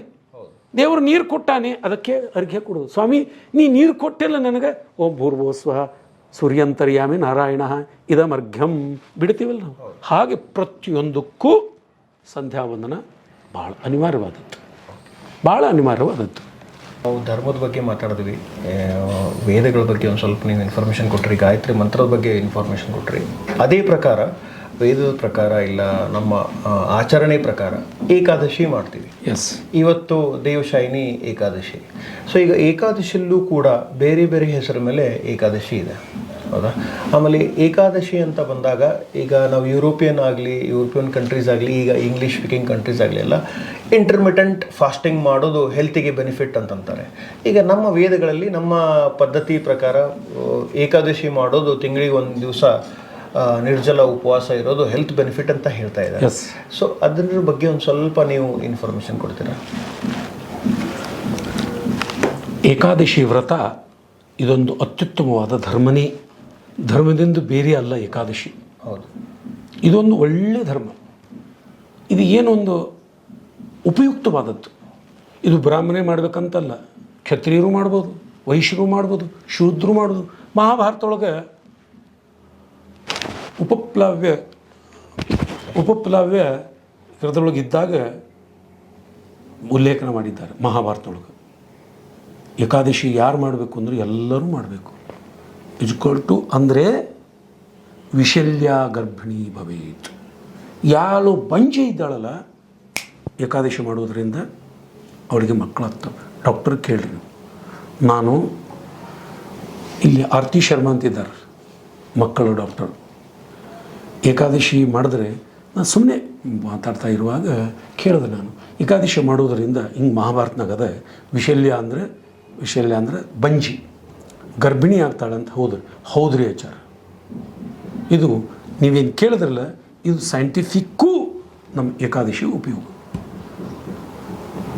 ನೀವು ಆಫೀಸಿನಿಂದ ಬಂದ ಮೇಲೆ ಏನು ಮಾಡ್ತೀರಿ? ರೆಸ್ಟ್ ತೊಗೋತೀರಲ್ಲ, ನೀರು ತೊಗೊಂಡು ರೆಸ್ಟ್ ಕೊಡ್ತೀರಿ. ಹಾಗೆ 15 ದಿವಸಗಳಲ್ಲಿ ಇಂದ್ರಿಯಕ್ಕೆ ನಾವು ಏನು ಕೊಟ್ಟಿರ್ತೇವೆ, ವರ್ಕ್ ಕೊಟ್ಟಿರ್ತೇವೆ. ಒಂದು ದಿವಸ ಅದಕ್ಕೆ ರೆಸ್ಟ್ ಕೊಡು. ಎಸ್, ಅವು ಸೆಟಪ್ಮೆಂಟ್ ಆಗಬೇಕಲ್ಲ ಇಂದ್ರಿಯಗಳಲ್ಲಿ. ನೀವು ಹಾಗೆ ತಿಂತಾ ಹೋದರೆ ನಾನಾ ತರಹದ ರೋಗಗಳು ಬರಲಿಕ್ಕೆ ಪ್ರಾರಂಭವಾಗ್ತದೆ.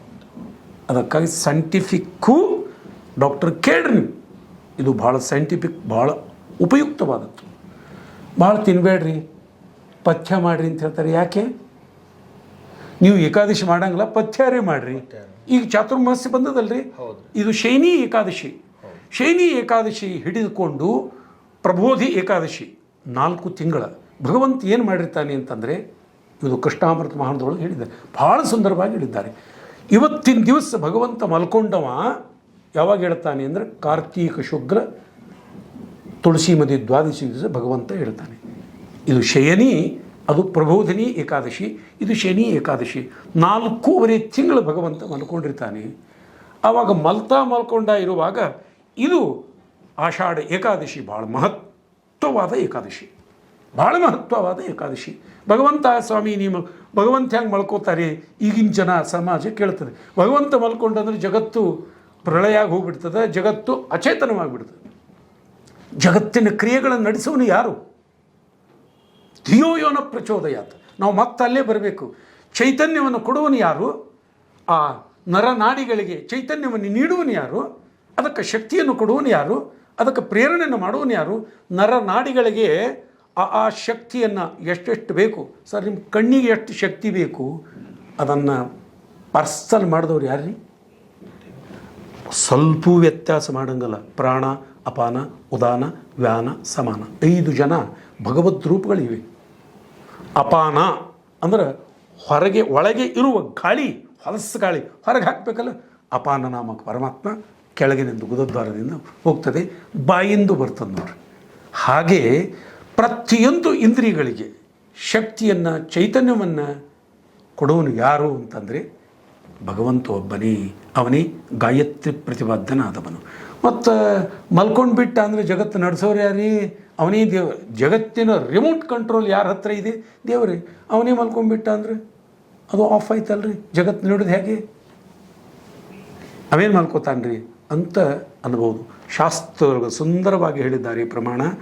ಭಗವಂತ ಮಲಗಿಕೊಳ್ಳುವುದು ಅಂದರೆ ಅವನು ತನ್ನ ರೂಪಗಳನ್ನು ನೋಡಿ ತಾನು ಆನಂದ ಪಡ್ತಾ ಇರ್ತಾನೆ. ಇದಕ್ಕೆ ಶಯನಿ ಅಂತಾರೆ. ನಿದ್ರಾಹೀನ, ನಿದ್ರೆ ಇಲ್ಲವನಿಗೆ. ಅನಾಶನ, ಊಟಿಲ್ಲ. ಯಾರಿಗೆ ಊಟದ ಅವರಿಗೆ ನಿದ್ದೆ ಬರ್ತದೆ, ಅವರಿಗೆ ಸುಸ್ತಾಗ್ತದೆ. ಯಾರಿಗೆ ಊಟೇ ಇಲ್ಲ ನಿದ್ದೆ ಆಗಬೇಕು ಇವನಿಗೆ. ಅದಕ್ಕಾಗಿ ನಿದ್ರಾ ಅಂದ್ರೆ ಇಸ್ಕೊಳ್ಟು ಯೋಗ ನಿದ್ರಾ ಅಂತ ಅರ್ಥ. ಯೋಗ ನಿದ್ರಾ ಅಂತಂದ್ರೆ ಬೌಡಿ ಮಲ್ಕೋಬೇಕಾಗಿಲ್ಲ. ಈಗ ಸ್ಥಿತಪ್ರಜ್ಞದೊಳಗೆ ಕೂತ್ಕೊಂಡಿರ್ತಾರೆ, ಸ್ಥಿತಪ್ರಜ್ಞ ಸಮಾಧಿಯೊಳಗೆ ಕೂತ್ಕೊಂಡಿರ್ತಾನೆ. ಮಹಾಮಹಾಜ್ಞಾನಿಗಳು, ಅಪರೋಕ್ಷ ಜ್ಞಾನಿಗಳು ಹಿಂಗೆ ಕೂತ್ಕೊಂಡ್ರು ಅಂದರೆ ಜಗತ್ತಿನದು ಯಾವುದೂ ಅರಿವಿರುವುದಿಲ್ಲ. ಆ ಅರ್ಥದೊಳಗೆ ಭಗವಂತನಿಗೆ ಯೋಗ ನಿದ್ರಾ. ನಿದ್ರಾ ಅಂದ್ರೆ ನಮ್ಮಂಗೆ ಭಗವಂತ ನಿದ್ರಾ ಮಾಡೋನಲ್ಲ. ನಾವೇನು ಮಾಡ್ತೇವೆ? ನಿದ್ರಾ ಅಂದರೆ ಇಷ್ಟೇ, ಈ ಚೌಕಟ್ಟಿನೊಳಗೆ ಬೆಳೆದವ್ರು ನಾವು. ಹೊರಗೆ ಹೋಗಿಲ್ಲ ನಾವು. ಆ ಹೊರಗಿನ ಜ್ಞಾನ, ಆ ಹೊರಗೆ ವಾತಾವರಣ ನಮಗೆ ಗೊತ್ತಿಲ್ಲ. ಒಬ್ಬ ಇಂಡಿಯಾದೊಳಗೆ ಬೆಳೆದವನು ಇಂಡಿಯಾದೊಳಗೆ ಅಷ್ಟೇ ಗೊತ್ತಿರ್ತದೆ, ಆ ಚೌಕಟ್ಟಿನೊಳಗೆ ಬೆಳೆದಿರ್ತಾನೆ. ಅಮೇರಿಕಾ ಫಾರಿನ್ಗೆ ಹೋದ ಅಂದ್ರೆ ಏನು ಗೊತ್ತಾಗೋದಿಲ್ಲ. ಹಾಗೆ ಆ ಭಗವಂತ ಶಯನಿ ಅಂತಂದರೆ ಯೋಗ ನಿದ್ರಾ. ತನ್ನ ರೂಪಗಳನ್ನು ಇವತ್ತಿನ ದಿವಸ ಆಷಾಢ ಏಕಾದಶಿ ಪಾಂಡುರಂಗ ವಿಠ್ಠಲ ರೂಪಿ ಪರಮಾತ್ಮ ಆ ಪಾಂಡುರಂಗ ವಿಠ್ಠಲನ ರೂಪವನ್ನು ನೋಡಿ ಒರಿಜಿನಲ್ ಆದ ನಾರಾಯಣ ರೂಪವನ್ನು ನೋಡಿ ಸಂತೋಷ ಪಡ್ತಾ ಇದ್ದಾನೆ ಕಣ್ಣು ಮುಚ್ಚಿ. ಸುಖ ಬಂತು ಅಂದರೆ ಭಗವಂತ ಏನು ಮಾಡ್ತಾನೆ, ನೀವು ಏನು ಮಾಡ್ತೀರಿ, ಕಣ್ಣು ಮುಚ್ಕೊಂಡು ಬಿಡ್ತೀರಿ. ನಿದ್ರೆಯೊಳಗೆ ಏನು ಮಾಡ್ತೀರಿ, ಕಣ್ಣು ತೆರೆದ ನಿದ್ರೆ ಅಲ್ರಿ, ಕಣ್ಣು ಮುಚ್ಚಿದ್ರೆ ನಿದ್ರಿ. ಹಾಗೆ ಭಗವಂತ ಇದನ್ನೆಲ್ಲ ಭಗವಂತ ಕೇವಲ ಆ್ಯಕ್ಟಿಂಗ್ ನಾಟಕ ಅಂತಾರೆ ಇದಕ್ಕೆ. ಕಪಟ ನಾಟಕ ಸೂತ್ರಾಧಾರಿ ಭಗವಂತ ಮಾಡಿ ತೋರ್ಸ್ಯಾನ. ನಮಗೆ ನಿದ್ರೆ ಬೇಕು, ನೀವು ನಿದ್ರೆ ಮಾಡಲೇಬೇಕು. ನಿದ್ರೆ ಮಾಡಲಿಲ್ಲ ಅಂದರೆ ಮುಂದೆ ಆಫೀಸ್ಗೆ ಹೋಗೋದು ಭಾಳ ಕಷ್ಟ ಆಗ್ತದೆ. ಆ್ಯಕ್ಟಿವ್ ಇರಂಗಿಲ್ಲ, ಜೀವನೇ ನಡೆಯಂಗಿಲ್ಲ.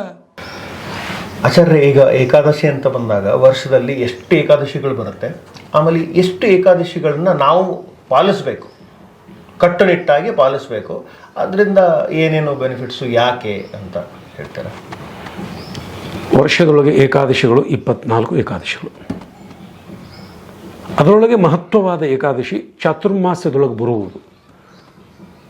ವಾದಿರಾಜರು ಹೇಳ್ಯಾರ ಒಂದು ಕಡೆ, ಆ ಕಾ ಮಾ ವೈ, ಆ ಆಷಾಢ, ಕಾ ಕಾರ್ತಿಕ, ವೈ ವೈಶಾಖ, ಮಾ ಮಾಘ.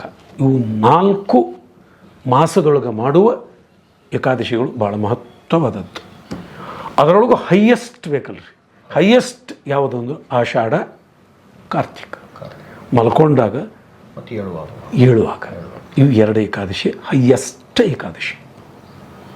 ಹಾಗಾಗಿ ಆಷಾಢ ಮಾಸದೊಳಗೆ ಏಕಾದಶಿ ಮಾಡು ಎಷ್ಟು ಜನ ಮಾಡಿದ್ದಾರೆ. ಪಂಢರಪುರಕ್ಕೆ ಹೋರಿ ನೀವು, ಕೂಸ್ಗಳು ನಡೀತಿರ್ತಾರೆ ಅಲ್ಲಿ. ನಾವೇನು ತಗೊಂಡಿಲ್ಲ ನೋಡ್ರಿ.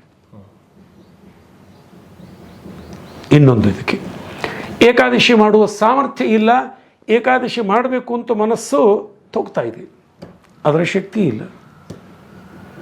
ಏನು ಮಾಡ್ಬೇಕು ಅದಕ್ಕೆ? ಏಕಾದಶಿ ಫಲ ಬರಬೇಕಲ್ಲ. ಯಾವ ವ್ರತಕ್ಕೂ ಅಷ್ಟು ಬೆನಿಫಿಟ್ ಇಟ್ಟಿಲ್ಲ. ಹೈಯೆಸ್ಟ್ ಬೆನಿಫಿಟ್ ಯಾವುದಕ್ಕಂದ್ರೆ, ನೀವು ಲೈಫ್ದೊಳಗೆ ಬೇಕಾದಷ್ಟು ಪಾಪ ಮಾಡಿರಿ, ಅದಕ್ಕೆ ಒಂದೇ ಪ್ರಾಯಶ್ಚಿತ್ತ ಏಕಾದಶಿ ವ್ರತ. ಎಲ್ಲ ವ್ರತಗಳ ಹಿಂದೆ ಏಕಾದಶಿ ವ್ರತ. ಎಲ್ಲ ನದಿಗಳಿಗೆ ಗಂಗಾ ನದಿ ಮೇಲೆ ಹೇಗೂ ಎಲ್ಲ ಪುರಾಣದೊಳಗೆ ಭಾಗವತ ಪುರಾಣ ಅತ್ಯುತ್ತಮ ಹೈಯೆಸ್ಟ್ ಭಾಗವತನು, ಹಾಗೆ ಎಲ್ಲ ವ್ರತಗಳಲ್ಲಿ ಅತ್ಯುತ್ತಮವಾದ ವ್ರತ ಯಾವುದು ಅಂದರೆ ಏಕಾದಶಿ ವ್ರತ. ಅದರೊಳಗೆ ಆಷಾಢ = ಕಾರ್ತಿಕ. ಇದನ್ನು ಯಾರು ಮಾಡ್ಯಾರ? ಅದಕ್ಕೊಂದು ಬೇಕಲ್ಲ ಉದಾಹರಣೆ. ಇದನ್ನು ಶ್ರೀಮದ್ ಭಾಗವತದೊಳಗೆ 9ನೇ ಸ್ಕಂದದೊಳಗೆ 4ನೇ ಅಧ್ಯಾಯದೊಳಗೆ ಅಂಬರೀಷ ಚಕ್ರವರ್ತಿ ಅಂತ ಆಗಿ ಹೋದ. ಅವ ವ್ರತ ಮಾಡಿದ, ಅದ್ಭುತವಾದ ವ್ರತ. ಆ ವ್ರತದ ಮಾಹಾತ್ಮ್ಯವನ್ನು ತಿಳಿಸ್ಬೇಕಲ್ಲ, ಜಗತ್ತಿಗೆ ಸಮಾಜಕ್ಕೆ ಕೊಡುಗೆ ಕೊಡಬೇಕಲ್ಲ, ಗಿಫ್ಟ್ ಕೊಡಬೇಕಲ್ಲ. ಏಕಾದಶಿದ ಏನು ಮಹತ್ವ, ಏನು ಶಕ್ತಿ ಇರ್ತದೆ ಅದಕ್ಕೆ, ಅದನ್ನು ತೋರಿಸ್ಬೇಕಲ್ಲ. ಭಗವಂತ ವೇದವ್ಯಾಸ ದೇವರಾಗಿ ಭಾಗವತನ ರಚನೆ ಮಾಡಿ 9ನೇ ಸ್ಕಂದದೊಳಗೆ 4ನೇ ಅಧ್ಯಾಯದೊಳಗೆ ಅವನ ಚರಿತ್ರೆಯನ್ನೇ ಬರೆದಿದ್ದಾರೆ. ಅದೇ ಅಂಬರೀಷಪ ಉಪಾಖ್ಯಾನ ಅಂತ. ಅಂಬರೀಷ ನಾಭಾಗನ ಮಗ, ಮನು ವಂಶದೊಳಗೆ ಬಂದದ್ದವರು. ಆ ಮನು ವಂಶದೊಳಗೆ ಬಂದ ನಾಭಾಗ ಅಂತ ಒಬ್ಬ ರಾಜನಾದ, ಸಪ್ತದ್ವೀಪಗಳನ್ನು ಆಡ್ತಿದ್ದ. ಅವರ ಮಗನೇ ಸಾಕ್ಷಾತ್ ಅಂಬರೀಷ ಚಕ್ರವರ್ತಿ. ವೈರಾಗ್ಯ ಪುರುಷ, ಜ್ಞಾನ ತುಂಬಿಕೊಂಡದು, ಭಕ್ತಿ ಚಿಮ್ತಾ ಇದೆ. ಅವನು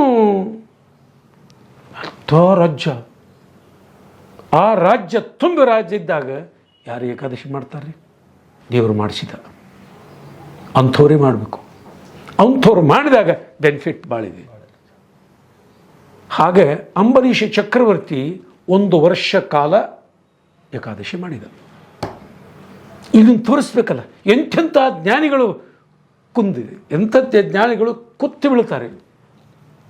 ಅದನ್ನು ತೋರಿಸುವುದಕ್ಕಾಗಿ ಅಂಬರೀಷನ ಕಡೆಯಿಂದ ಕಾರ್ತೀಕ ಶುಕ್ಲ ದ್ವಾದಶಿ, ಸಾಧನಿ ದ್ವಾದಶಿ, ಸೂರ್ಯ ಉದಯ ಒಳಗಾಗಿನಿ ಅರುಣೋದಯ ಅಂತ ಅದಕ್ಕೆ. ಉಷೋದಯ, ಅರುಣೋದಯ, ಸೂರ್ಯೋದಯ ಅಂತ. ಉಷಕಾಲದೊಳಗೆ ಊಟ ಆಗಬೇಕು. ಏನು ಸಂಭ್ರಮದಿಂದ ಮಾಡ್ತಾ ಇದ್ದಾನೆ. ಲಕ್ಷಾವಧಿ ಬ್ರಾಹ್ಮಣರಿಗೆ, ಋಷಿ ಮುನಿಗಳಿಗೆ ಎಲ್ಲರಿಗೂ ತನ್ನ ರಿಲೇಟಿವ್ ಆಮಂತ್ರಣ ಕೊಟ್ಟಿದ್ದಾನೆ. ಎಲ್ಲರೂ ಬಂದಿದ್ದಾರೆ. ಏನು ದಾನ ಮಾಡಿದ್ದಾನೆ ಅದರೊಳಗೆ ಹೇಳ್ತಾರೆ. ಇದು ಎಲ್ಲ ರಾಜ್ಯದೊಳಗೆ ಭೋಗಿಸುವುದಿಲ್ಲ. ಹಾಗೆ ಲೋಷ್ಠವತ ಅಂತಂತಾರೆ. ಲೋಷ್ಠವತ ಅಂದರೆ ಮಣ್ಣು ಹೆಂಟೆ. ರಾಜ್ಯ ಮಣ್ಣು ಹೆಂಟೆ ಸಮಾನ ಅಂತ ತಿಳ್ಕೊತಾನೆ. ಈಗಿನ ರಾಜರು ಏನು ತಿಳ್ಕೊತಾರೆ ಹೇಳ್ರಿ? ಕೊಡಂಗಿಲ್ಲ, ಏನು ಕೊಡಂಗಿಲ್ಲ, ಇಟ್ಕೋತಾರೆ. ಕೊಡೋದಂಥದ್ದು ಇನ್ನೂ ಬೇಕಂತಾರೆ. ಸನಿಕೆ ಹೆಚ್ಚಿ ಎಳ್ಕೋತಾರೆ. ಅವನು ಸಪ್ತದ್ವೀಪ ಅಂದರೆ ಅದನ್ನು ಹೇಳಲಿಕ್ಕೆ ವೇಳೆ ಇಲ್ಲ. ಎಷ್ಟು ಸಪ್ತದ್ವೀಪ ಅಂದರೆ ಇದು ಮೋದಿ ಆಳೋದು ಏನೂ ಅಲ್ಲ, ಅಷ್ಟು ಸಪ್ತದ್ವೀಪಗಳು. ಆ ದ್ವೀಪಗಳನ್ನದಲ್ಲಿ ಏನೇನಿತ್ತು ಎಲ್ಲ ಬ್ರಾಹ್ಮಣರಿಗೆ ದಾನ ಮಾಡಿದ. 60 ಕೋಟಿ ಗೋಗಳನ್ನು ದಾನ ಮಾಡಿದ್ದಾನೆ ಅಂತ ನೋಡ್ರಿ. ಅದರ ಅರ್ಧ ಕುದುರೆಗಳು, ಅದರ ಅರ್ಧ ಸುವರ್ಣದ ನಾಣ್ಯಗಳು ಹಕ್ಕಿ ಪರ್ವತಾಕಾರವಾಗಿ ಬಿಟ್ಟು ನಿಮ್ಗೆ ಏನು ಬೇಕು ತೊಗೊಂಡು ಹೋರಿ. ಅಷ್ಟು ಸಂತೋಷ ಆಗಿದೆ. ಅಷ್ಟು ಅದರ ಪ್ರಭಾವ, ಅಷ್ಟು ಭಾವನಾ ಬರಬೇಕು ಅಂತಂದರೆ ದೇವರ ಅನುಕಡೆಯಿಂದ ಮಾಡಿಸಿದ.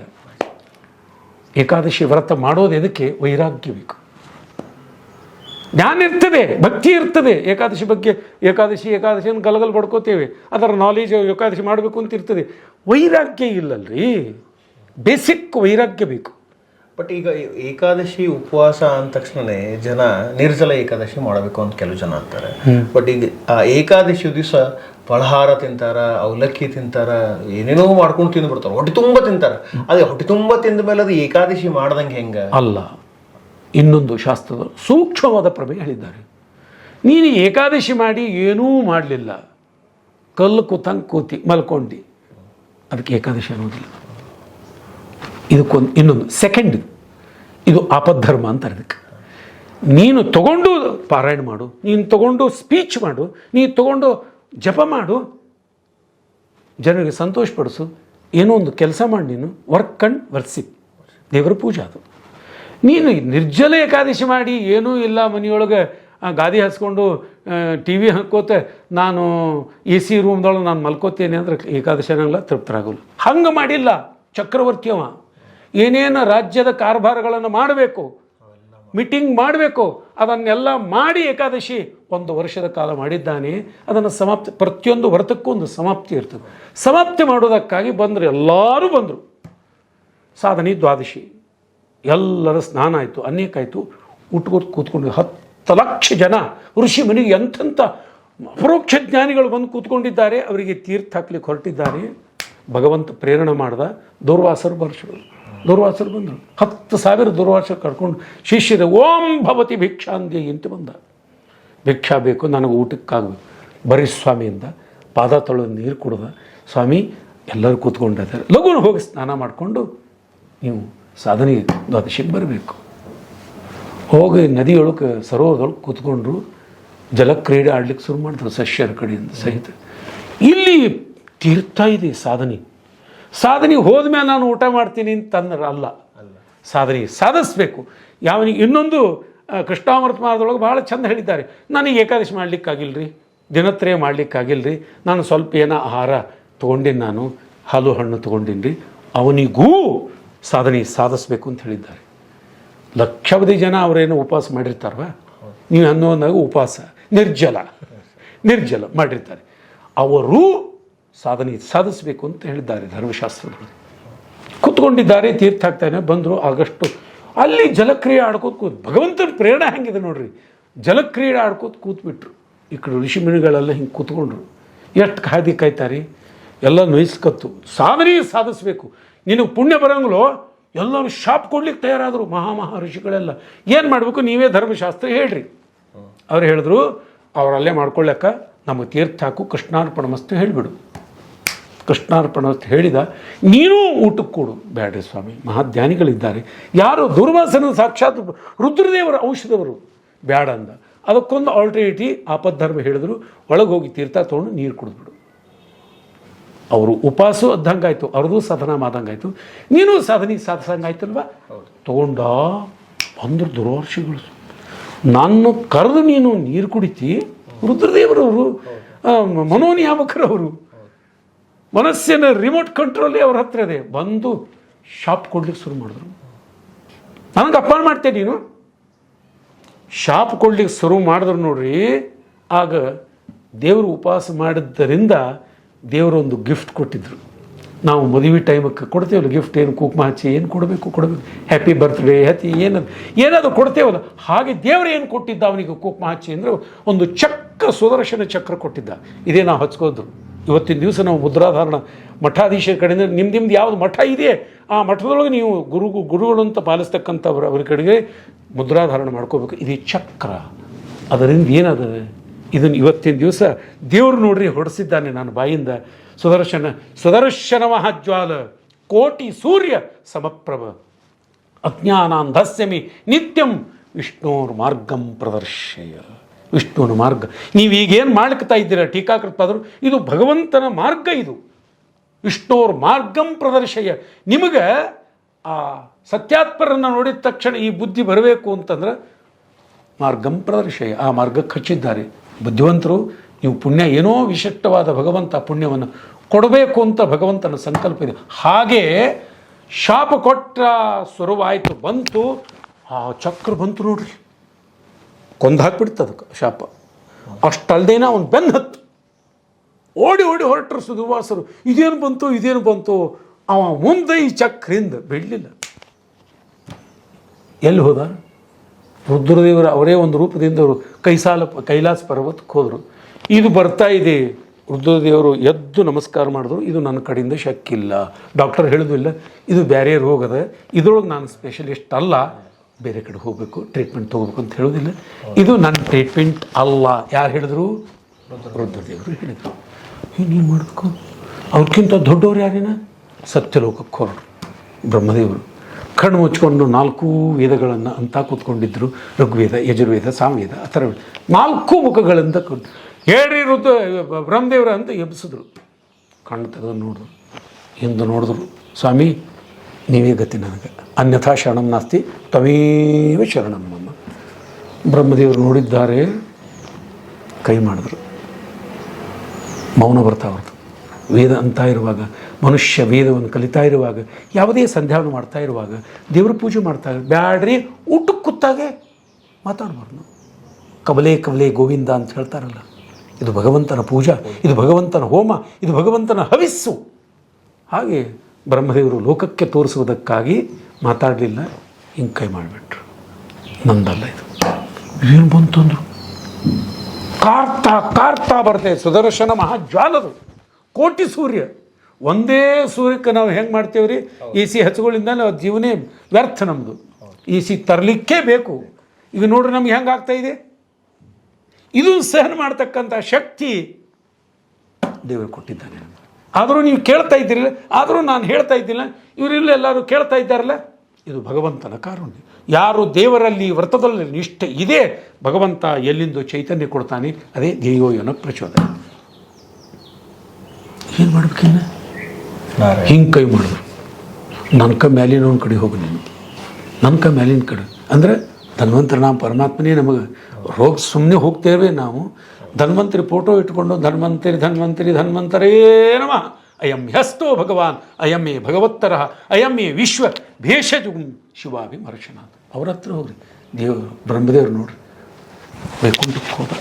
ವೈಕುಂಠಕ್ಕೆ ಹೋಗಿ ನಿಂತ. ಸ್ವಾಮಿ ನೋಡ್ರಿ, ಓಹೋ ಹಿಂಗೆ ದೇವರು ಕೈ ಮಾಡ್ದ. ಇದು ನನ್ನ ಕಡೆಯಿಂದ ನಿನ್ನ ಕಂಪ್ನಿಯೊಳಗೆ ಬಂದತ್ತಿದು, ನಿನ್ನ ಕಂಪ್ನಿ ಅಲ್ಲ ಅಂತಿಲ್ಲ, ನಾನು ಕಂಪ್ನಿಗೆ ಗಿಫ್ಟ್ ಕೊಟ್ಟಿದ್ದೇನೆ. ಏನು ಮಾಡಂತೀನಿ ನನಗೆ? ನೀನು ಕರುಣಾ ಸಮುದ್ರ, ಎಲ್ಲರನ್ನ ರಕ್ಷಣೆ ಮಾಡೋ ಜವಾಬ್ದಾರಿ ನಿಂದದ. ಯಾರಿಗೆ ಹುಟ್ಟಿಸಿದಿ, ಸಂಹಾರ ಮಾಡಿದಿ, ಸ್ಥಿತಿನೂ ನಿನ್ನ ಕಡೆನೇ ಇದೆ. ಸೃಷ್ಟಿ ಸಂಹಾರ ಲೀಲಾವಿಲಾಸಾತತಂ ಪೃಷ್ಠ ಷಾಡ್ಗುಣ್ಯ ಸದ್ವಿಗ್ರಹೋ ಲಾಸಿನಂ ಪ್ರೀಣಯಾಮೋ ವಾಸುದೇವಂ ದೇವತಾ ಮಂಡಲ ಅಖಂಡಮನ. ಸ್ವಾಮಿ ಮೋಕ್ಷ ಕೊಡೋ ನೀನೇ, ಇದು ನನಗೆ ಇದು ನಾಶ ಮಾಡಿ ಮೋಕ್ಷ ಕೊಡಪ್ಪ ಸ್ವಾಮಿ. ಕೈ ಮಾಡ್ದ. ಆಗಂಗಲ್ಲ. ಎಲ್ಲಿ ಹೋಗಂತಿ ನನಗೆ? ಎಲ್ಲಿಂದ ಬಂದಿದೆ ಅಲ್ಲಿ ಹೋಗಿ. ಯತ್ರೋದ್ಭವಸ್ತತ್ರ ಗತಃ. ಎಲ್ಲಿಂದ ಹುಟ್ಟಿದ್ದೇವೆ ನಾವು ಅಲ್ಲೇ ಹೋಗ್ಬೇಕಲ್ಲ. ಮೋಕ್ಷದಿಂದ ಬಂದಿದ್ದೇವೆ, ಮೋಕ್ಷಕ್ಕೆ ಹೋಗ್ಬೇಕಲ್ಲ. ಇವೆಲ್ಲ ಏಕಾದಶಿ ವ್ರತಗಳನ್ನು ನಾವು ಸಾಧನೆ ಮಾಡಿಕೊಂಡಾಗ ಯತ್ರ ಉದ್ಭವ ತತ್ರ ಗತಃ. ನೀನು ರಾಂಗ್ ಹದಿಗೆ ಬಂದಿದೆ. ನೀನು ಎಲ್ಲಿ ಹೋಗಂತಿ? ಯಾವನಿಗೆ ನೀನು ಅಪಮಾನ ಮಾಡಿದಿಲ್ಲ, ಯಾವನಿಗೆ ಶಾಪ್ ಕೊಟ್ಟಿದ್ದಿಲ್ಲ, ಅಲ್ಲಿ ಹೋಗಬೇಕು. ಒಂದು ಪ್ರಶ್ನೆ, ದೇವರಿಗೆ ಇದು ಶಕ್ತಿ ಇತ್ತೋ ಇಲ್ಲ? ಒಂದು ಕನ್ಫ್ಯೂಸ್ ಆಗ್ತದೆ. ದೇವರಿಗೂ ಶಕ್ತಿ ಇಲ್ಲ, ಅದಕ್ಕೆ ಹೆಚ್ಚು ಶಕ್ತಿ ಅಂಬರೀಷಿಗೆ ಬಂತಲ್ಲ. ಅಲ್ಲ, ದೇವರು ಒಂದು ಮಾತು ಕೊಟ್ಟಾನ. ಕೊನೆ ತನಕ ಮಾತು ಕೊಟ್ಟದ್ದನ್ನು ಉಳಿಸಿಕೊಳ್ಳವನೇ ಸಜ್ಜನ, ಉತ್ತಮ ಜನ. ಅವನು ಮಾನವ.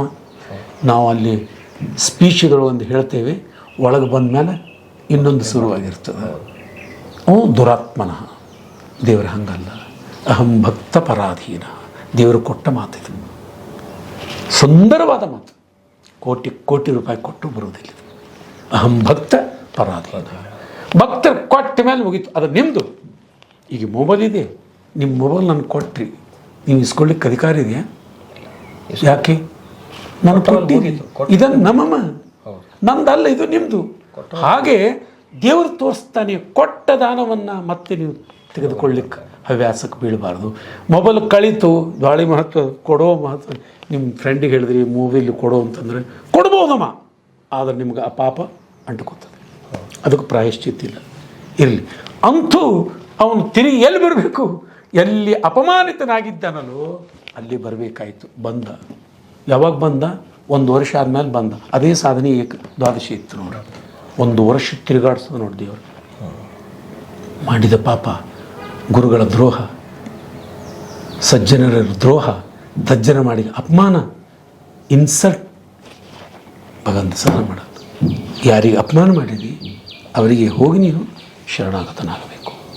ಇದು ಭಗವಂತನ ಎಷ್ಟು ತನ್ನ ಸ್ವಾತಂತ್ರ್ಯ ಇದ್ದರೂ, ತನ್ನಲ್ಲಿ ಶಕ್ತಿ ಇದ್ದರೂ ಇದು ಮಾಡಿಸ್ಲಿಲ್ಲ. ಯಾಕೆ? ಕೊಟ್ಟ ಮಾತನ್ನು ನಡೆಸಬೇಕಲ್ವ. ಗೀತೆಯೊಳಗೆ ಭಾಳ ಚಂದ ಹೇಳಿದ್ದಾನೆ, ಭಾಳ ಚಂದ ಹೇಳಿದ್ದಾನೆ. ಅರ್ಜುನ, ನಾನು ಏನು ಹೇಳ್ತೇನಲ್ಲ ಅದನ್ನು ಮಾಡಿ ತೋರಿಸ್ತೇನೆ. ನಾನು ಅಹಂ ಭಕ್ತ ಪರಾಧೀನ ಅಸ್ವತಂತ್ರ ಇವ ದ್ವಿಜ. ಅಸ್ವತಂತ್ರನಂತೆ ತೋರ್ತೇನೆ ನಾನು. ನಾನು ಅಸ್ವತಂತ್ರನಲ್ಲ, ನಾನು ಸ್ವತಂತ್ರನ. ಅಸ್ವತಂತ್ರ ಇವ ಧ್ವಜ. ಇವ ಶಬ್ದಕ್ಕೆ ಸಾದೃಶ್ಯ ಅಂತ ಅರ್ಥ. ಅಂದರೆ ಅಸ್ವತಂತ್ರನಂತೆ ತೋರಿಸ್ತೇನೆ.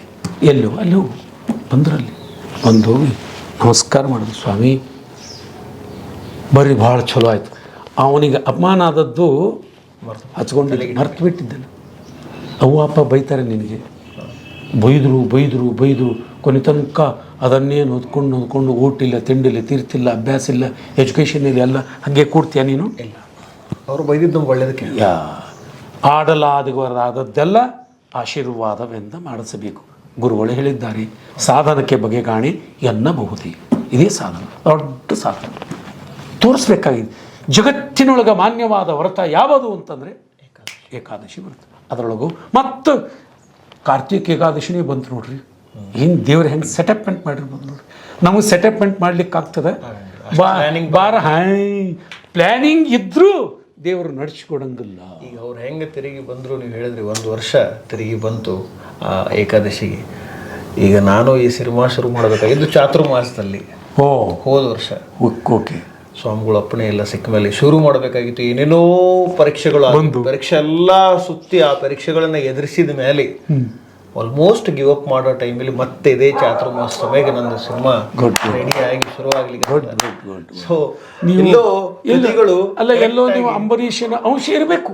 ಏನು ಹೇಳಿ ಅಲ್ಲ, ಹೇಳಲಿಕ್ಕೆ ದೊಡ್ಡ ಯೋಗ್ಯತದವನು, ಅದರ ಒಂದು ಅಂಶ ಇಲ್ಲ ಅಂದೇ ದೇವರು ಮಾಡಿಸೋದಿಲ್ಲ. ಪುಣ್ಯ ಇಲ್ಲ ಅಂದೇ ದೇವರು ಮಾಡಿಸೋದು. ಒಂದು ವಾಟಕ ನೀರು ಕುಡಬೇಕು ಅಂದ್ರೆ ನಮ್ಗೆ ಇದು ನೀರು, ಇದು ಚೀಯದ ನೀರು ಅಂತನೋ ಪ್ರೇರಣೆ ಯಾಕೆ ಮಾಡ್ತಾನೆ? ನನ್ನಲ್ಲಿ ಪುಣ್ಯ ಇದ್ದದ್ರಿಂದ. ಪುಣ್ಯ ಇಲ್ಲ ಅಂದರೆ ಯಾವ ಕೆಲಸ ಭಗವಂತ ಮಾಡಿಸ್ಲಿಕ್ಕೆ ಶಕ್ಯನೇ ಇಲ್ಲ. ಹಾಗಾಗಿ ಅವರಂದರು ಹೋಗಿ ಸ್ನಾನ ಮಾಡ್ಕೊಂಬರಿ, ಊಟ ಇಲ್ಲ. ಸ್ನಾನ ಇಲ್ಲದೇ ಇದ್ದರೂ ಕೂಡ ನಾನು ಇಲ್ಲಿ ಊಟ ಮಾಡ್ತೀನಿ. ಭಾಳ ದೊಡ್ಡ ನೋಡ್ರಿ, ಅಂದರೆ ದುರ್ವಾಸ ಮುನಿಗಳು ಸ್ನಾನ ಇರಲಾರ್ದು ನಾ ಮಾಡ್ತೀನಿ ಊಟ. ಇದಕ್ಕಿಂತ ಹೆಚ್ಚೇನದು ಅಂದರೆ ಅಲ್ಲಿ ಭಗವಂತ ಏನು ಮಾಡಬೇಕಾಗಿದೆ ಅಂದರೆ ಭಗವದ್ಭಕ್ತರ ಮಾಹಾತ್ಮ್ಯವನ್ನು ತೋರಿಸ್ಬೇಕಾಗಿದೆ. ನಾನಲ್ಲ, ನನ್ನ ಭಕ್ತರಿಗೆ ನೀವು ಸಲೆಂಡರ್ ಆಗ್ರಿ, ನಾನು ಆಶೀರ್ವಾದ ಮಾಡ್ತೀನಿ. ನಾನಲ್ಲ ಅಂತಾರಲ್ಲ, ದೇವರು ಮಾಡಿದ ಮಾತಿದು. ನಾನಲ್ಲ, ಸ್ವತಂತ್ರನಾದ ಕರುಣಾ ಸಮುದ್ರ, ಭಕ್ತವತ್ಸಲ ಭಕ್ತಾಪರಾಧ ಸಹಿಷ್ಣು, ದೀನಂ ದೂನಂ ಅನಾಥಂ. ಕೇಳ್ಕೊತಾನೆ ಚಕ್ರವರ್ತಿ, ನನ್ನನ್ನು ಉದ್ಧಾರ ಮಾಡಪ್ಪ ಸ್ವಾಮಿ ಅಂತ ಕೇಳ್ಕೊಂಡದ್ದರಿಂದ ಊಟ ಮಾಡಿದ್ರು. ಅದು ಆದ ಮೇಲೆ ಹೋಗಿ ಪ್ರದಕ್ಷಿಣೆ ನೋಡಿ ದುರ್ವಾಸರು 10,000 ಶಿಷ್ಯರನ್ನು ಕರ್ಕೊಂಡು ಕೂಡ ನೀನು ಅಂತ ಕೂಡಿಸಿ ಪ್ರದಕ್ಷಿಣೆ ಮಾಡಿ ಸಾಷ್ಟಾಂಗ ನಮಸ್ಕಾರ ಮಾಡಿಸ್ಬೇಕು ಅಂದರೆ ಏಕಾದಶಿ ವ್ರತದೊಳಗೆ ಎಷ್ಟು ಶಕ್ತಿ ಇದೆ, ಎಷ್ಟು ವಿಲ್ ಪವರ್ ಇದೆ ಹೇಳಿ. ಇಂದ್ರಿಯಗಳಿಗೂ ರೆಸ್ಟ್ ಕೊಡಬೇಕು. ಸೈಂಟಿಫಿಕ್ನ ಕೇಳಿದಿಲ್ಲ, ಸೈಂಟಿಫಿಕ್ಕು ಇಂದ್ರಿಯಗಳಿಗೆ ರೆಸ್ಟ್ ಕೊಡಬೇಕಲ್ಲ. ಕಣ್ಣಿಂದ ನೋಡಬೇಕು, ಕಿವಿಯಿಂದ ಕೇಳಬೇಕು. ಹೊಟ್ಟಿಗೆ 2 ದಿವಸ ನೀವು ಊಟ ಮಾಡಬೇಡ, ಗುಳಿಗೆ ತಗೋ ಮೊದಲು, ನನಗೆ ಏನು ಹಚ್ತೀನಿ ಶೆಲ್ಲ ಹಚ್ತೀನಿ. ಯಾಕೆ ಹೇಳ್ತಾರೆ? ಅಜೀರ್ಣ ಆಗಿರ್ತದೆ ಅದು. ಎಸ್, ಅದನ್ನು ಹೊರಗೆ ಹಾಕಬೇಕು ಅಂತಂದರೆ ಏಕಾದಶಿ ವ್ರತವನ್ನು ಕಡ್ಡಾಯವಾಗಿ ನಾವು ಮಾಡಲೇಬೇಕು. ಸೈಂಟಿಫಿಕ್ಕೂ ನಮ್ಮ ಶಾಸ್ತ್ರಕ್ಕೂ ಕೂಡ ಎರಡನ್ನು ಹೊಂದಿಸಿ ಏಕಾದಶ ಇಂದ್ರಿಯಗಳಿಗೆ ನಾವು ಪುಟವು ಕೊಡಬೇಕಲ್ಲ. ಏಕಾದಶಿ ವ್ರತ ಎಷ್ಟು ಬಿಲ್ಕುಲ್ ಆರಾಮಿರ್ತೇವೆ. ಏಕಾದಶಿ ದಿವಸ ಊಟ ಮಾಡಿದ ದಿವಸ ನಿದ್ದೆ ಬೇಕು, ಇನ್ನು ಜೋಡಿ ಮಾತಾಡ್ಲಿಕ್ಕೆ ಬೇಕು. ಏಕಾದಶಿ ದಿವಸ ಏನೂ ಇರಲಿಲ್ಲ. ನಾವು ಉಪವಾಸ ಮಾಡಿರಪ್ಪ, ನನ್ನ ಜೋಡಿ ಮಾತಾಡ್ಲಿಕ್ಕೆ ಹೋಗ್ಬೇಡ. ಏನದ ಹರಿಕಥಾ ಸಾರ್ ಹೇಳು, ಭಾಗವತ್ ಹೇಳು, ಅದನ್ನು ಹೇಳು, ಗೀತಾ ಹೇಳು, ಏನೋ ದೇವರ ಬಗ್ಗೆ ಹೇಳು, ಗುರುಗಳ ಬಗ್ಗೆ ಹೇಳು. ನಮ್ಮನ್ನು ಏಕಾದಶಿ ದಿವಸ ಕರೆಸಿದ್ದರಿಂದ ನಿಮಗೂ ಒಂದು ತರಹದ ಪುಣ್ಯ, ನನಗೂ ಒಂದು ತರಹದ ಪುಣ್ಯ. ಕರ್ಕೊಂಡು ಬಂದ ನಮ್ಮ ಪವನ್, ಅವನಿಗೂ ಪುಣ್ಯ. ಇವರು ಹಚ್ಚಿದ್ದಾರಲ್ಲೇ, ನಿಮ್ಮ ಹೆಸರೇನು? ಫೈಜ್. ಅವರಿಗೂ ಒಂದು ತರಹದ ಪುಣ್ಯ. ನಮ್ಮ 4 ಮಂದಿಗೆ ಸೆಟಪ್ ಮಾಡಿ. ಅಲ್ಲಿ ಹೊರಗಿದ್ದಾಳಕಿ ಸಹನ, ಭಾಳ ಸಹನ ಮಾಡ್ಕೊಂಡಿದ್ದಾಳೆ. ನಾನು ಬರ್ತೀನಿ ಅಂತ ಪುಣ್ಯ ಇಲ್ಲಕ್ಕಿ, ನೀವು ಹೊರಗೆ ಹೋಗು. ಅದು ಆಕೆಗೆ ನಾನು ಅಪಮಾನ ಮಾಡ್ತಾ ಇಲ್ಲ. ಅಂದರೆ ದೇವರ ಸೆಟಪ್ ಮಾಡೋದು ಈ ಏಕಾದಶಿ ವ್ರತ ಅತ್ಯುತ್ತಮವಾದದ್ದು ವ್ರತ. ಶೂದ್ರನೂ ಮಾಡ್ಬೋದು, ವೈಶ್ಯರೂ ಮಾಡ್ಬೋದು. ಎಷ್ಟು ಜನ ವೈಶ್ಯರು ಮಾಡ್ತಾರೆ. ಬಾಂಬೆಗೆ ನಾನು 18-19 ವರ್ಷ ಇದ್ದಲ್ಲ, ನಾವು ಅಷ್ಟು ವಿಶ್ವಾಸದಿಂದ ಮಾಡ್ತಿದ್ದಿಲ್ಲ. ಅವರು ವೈಶ್ಯರು ಚೆನ್ನಾಗಿ ಮಾಡ್ತಾರೆ. ಬಿಸ್ನೆಸ್ ಮಾಡೋರು ಆজ ಏಕಾದಶಿನ ಮಾಡ್ತಾರೆ. ನನಗೆ ನೆನಪೇ ಇಲ್ಲ. ಎಷ್ಟು ಜನ ನಾನು ಬಂದು ಇವತ್ತು ನಾ ಏಕಾದಶಿ ಮಾಡ್ತೀವಿ, ನಾ ಬಿಸ್ನೆಸ್ಗೆ ಹೋಗೋಂಗಿಲ್ಲ, ಇವತ್ತು ನಾನು ಆ ಕಂಪ್ನಿಗೆ ಹೋಗೋಂಗಿಲ್ಲ, ನಿಮ್ಮ ಮುಂದೆ ಕೂಡ್ತೀನಿ ಅಂತ ಸಸ್ತನಕ ಇಲ್ಲೇ ಕೂತು ಕೆಲವು ಗೀತಾ ಮಾತುಗಳು ಇಲ್ಲೆಲ್ಲ ಕೇಳ್ಕೊಂಡು ಹೋಗ್ತಿದ್ರು. ಅಂದರೆ ಹೇಳು ವೈಶ್ಯ ಶೂದ್ರ ಅಜ್ಕೊಳ್ಟು ಅಂದರೆ ರಜಸ್ವಲ ಅದಕ್ಕೂ ಮುಟ್ಟಾದಕ್ಕೂ MC ಇವರಿಗೂ ಏಕಾದಶಿ ಕರ್ದ ಇದೆ. ಯಾವ ವ್ರತ ಇಲ್ಲ, ಇದು ಒಂದು ವ್ರತ ಎಲ್ಲರಿಗೂ. ರಜಸ್ವಲಾದ ಸ್ತ್ರೀಯರಿಗೂ ಇದೆ, ಬಾಣಂತಿಗೂ ಇದೆ. ನಾವು ನಮ್ಮ ಆತ್ಮೀಯದಿಂದ ಏನೋ ಒಂದು ಕಾರಣದಿಂದ ಬಾಣಂತಿ ಇದ್ದೀನಿ, ಏನು ಮಾಡ್ತೀವಿ ಬಿಡು ಅಂತ ಅಂದುಬಿಡ್ತೀವಿ. ನೀ ರಜಸ್ವಲಾಗಿದ್ದೀ, ಮುಟ್ಟಾಗಿದ್ದೀ, ನೀ ಏನು ಮಾಡೋ ಕಾರಣ ಇಲ್ಲ ಅಂತ ಕೈ ಜಾಡಿಸಿ ಹೇಳಿಬಿಡ್ತೀವಿ. ಆದರೆ ಅವರಿಗೂ ಕೂಡ ಇದು ಧರ್ಮಶಾಸ್ತ್ರ ದರ್ಪಣ ಅಂತ ನೀವು ನೋಡಬೇಕಾದ್ರೆ ಕೊಟ್ಟು ಹೋಗ್ತೀನಿ. ಇದರೊಳಗೆ ನಾನಾ ಥರ ರೆಫರ್ ಮಾಡಿದ್ದಾರೆ. ಅವರಿಗೂ ಕಡ್ಡಾಯವಾಗಿ ಮಾಡಲೇಬೇಕು ಅಂತನ್ನುವುದನ್ನು ತಿಳಿಸುವುದಕ್ಕಾಗಿ ಭಗವದ್ಭಕ್ತರ ಮೂಲಕ ಈ ನಮ್ಮ ಅಂಬರೀಷ ಚಕ್ರವರ್ತಿಯಿಂದ ಈ ಏಕಾದಶಿ ವ್ರತವನ್ನು ಎಷ್ಟು ಮಹತ್ವವಿದೆ, ಇದಕ್ಕೆ ಎಷ್ಟು ಮಹಾತ್ಮ್ಯವಿದೆ, ಇದಕ್ಕೆ ಎಷ್ಟು ನಮ್ಮ ಲೈಫ್ದೊಳಗೆ ಬೆನಿಫಿಟ್ ಇದೆ, ಇದರೊಂದು ಏನು ಶಕ್ತಿ ಇದೆ, ಅದನ್ನೆಲ್ಲವನ್ನು ತೋರಿಸುವುದಕ್ಕಾಗಿ ಹೇಳಿದ್ರೆ ಮಾಡಿ ತೋರಿಸ್ರಿ ಅಂತಾರೆ. ಮಕ್ಕಳು ಹುಡುಗು ಅಂತಂತೀರಿ ನಿನ್ನ ಮಗಳಿಗೆ, ಅಪ್ಪ ನನಗೆ ಗೊತ್ತಿಲ್ಲ, ನೀವು ಹುಡುಗ ತೋರಿಸಿ ನೋಡಿದ್ರೆ ಎಷ್ಟು ಶ್ರಮ ಅದ ಅಂತ ಅನ್ನೋದಿಲ್ವ? ಪ್ರಾಕ್ಟಿಕಲ್ ಆಗಿ ಭಗವಂತ ಅವರ ಕಡೆಯಿಂದ, ಭಗವದ್ಭಕ್ತರ ಕಡೆಯಿಂದ ಮಾಡಿಸಿದ್ದು ಇದು ಅದ್ಭುತವಾದ ಚರಿತ್ರೆ. ಇದನ್ನು ಅನುಸಂಧಾನ ಮಾಡಿದಾಗ ಏಕಾದಶಿ ವ್ರತ ಮಾಡಿದಷ್ಟು, 1 ವರ್ಷ ಮಾಡಿದಷ್ಟು ನಾವು ಮುಂದೆ ರಾಜ ಆಗಬಹುದು. ಆ ಭಾಗ್ಯವನ್ನು ಭಗವಂತ ದಯಪಾಲಿಸಬೇಕು ಅಂತನ್ನುವುದಕ್ಕಾಗಿ ಅಂಥ ಏಕಾದಶಿ ವ್ರತ ಅದ್ಭುತವಾದ ವ್ರತ. ಎಲ್ಲ ವ್ರತಗಳಕ್ಕಿಂತ ನೀವು ಯಾರೂ ವ್ರತ ಮಾಡಲಿಕ್ಕೆ ಹೋಗಬೇಡಿ. ಚಾತುರ್ಮಾಸ ವ್ರತ ಮಾಡಬೇಡ್ರಿ, ದ್ವಿದಳ ವ್ರತ, ಆಮೇಲೆ ದಧಿವ್ರತ, ಕ್ಷೀರವ್ರತ, ದ್ವಿದಳ ವ್ರತ, ಫಲವ್ರತ, ಇವು ಯಾವುದೂ ಮಾಡಲಿಕ್ಕೆ ಹೋಗಬೇಡ್ರಿ. ಒಂದು ಏಕಾದಶಿ ಎಲ್ಲ ವ್ರತಗಳನ್ನು ಮಾಡಿದಷ್ಟು ಪುಣ್ಯ. ಈ ವ್ರತಕ್ಕೆ ಅದರೊಳಗೆ ವಿಶೇಷವಾಗಿ ಆಷಾಢ ಹಾಗೂ ಕಾರ್ತಿಕ ಏಕಾದಶಿ ವಿಶಿಷ್ಟವಾದ ಈ ವ್ರತ ಇದು. ಈ ವ್ರತವನ್ನು ಮಾಡುವ ಭಾಗ್ಯ ನಮಗೂ ನಿಮಗೂ ದೇವರು ರುಕ್ಮಿಣೀ ಸಮೇತನಾದ ಪಾಂಡುರಂಗ, ಅದಕ್ಕೆ ನಿಯಾಮನಾದ ಪಾಂಡುರಂಗ ಗುರುಗಳ ದ್ವಾರ ಸತ್ಯಾತ್ಮಾದಿ ಮಹಾಮಹ ಗುರುಗಳ ಅನುಗ್ರಹ, ಗುರುಗಳ ಬಲದಿಂದ ನಮಗೂ ನಿಮಗೂ ಮಾಡಿಸ್ತಕ್ಕಂಥ ಶಕ್ತಿಯನ್ನು ದೇವರು ಕೊಡಲಿ. ಈ ಪುಷ್ಪವನ್ನು, ಈ ಜ್ಞಾನಪುಷ್ಪವನ್ನು ನೀವು ಕೇಳಿದ್ರಿ, ನಾನು ಹೇಳಿದೆ. ಈ ಪುಷ್ಪವನ್ನು ರುಕ್ಮಿಣಿ ಅಂತರ್ಗತನಾದಂತಹ ವಿಠ್ಠಲ ದೇವರಲ್ಲಿ ಸಮರ್ಪಣೆ ಮಾಡೋಣ. ಶ್ರೀಕೃಷ್ಣ ಅರ್ಪಣ. ಮತ್ತೇನು ಕೇಳಬೇಕಾದ್ರೆ ಕೇಳಿ. ಕೊನೆಗೆ ಒಂದು ಏಕಾದಶಿ ಶ್ಲೋಕ ಇಲ್ಲ, ಯಾವುದಾದ್ರೂ ಒಂದು ಶ್ಲೋಕ ಹೇಳಿ ಸಮಾಪ್ತಿ ಮಾಡೋಣ ಅಂತ ನಮ್ಮ ಆಡಿಯನ್ಸ್ಗೆ. ಅಂದರೆ ಆ ಶ್ಲೋಕದಿಂದ ಅವರು ಆಚರಣೆ ಮಾಡಿದರೆ ಕರೆಕ್ಟ್ ಆಗಲಿ, ಅವರಿಗೊಂದು ಬೆನಿಫಿಟ್ ಸಿಗಲಿ ಅಂತ ಅನ್ನೋ ಒಂದು ಶ್ಲೋಕ.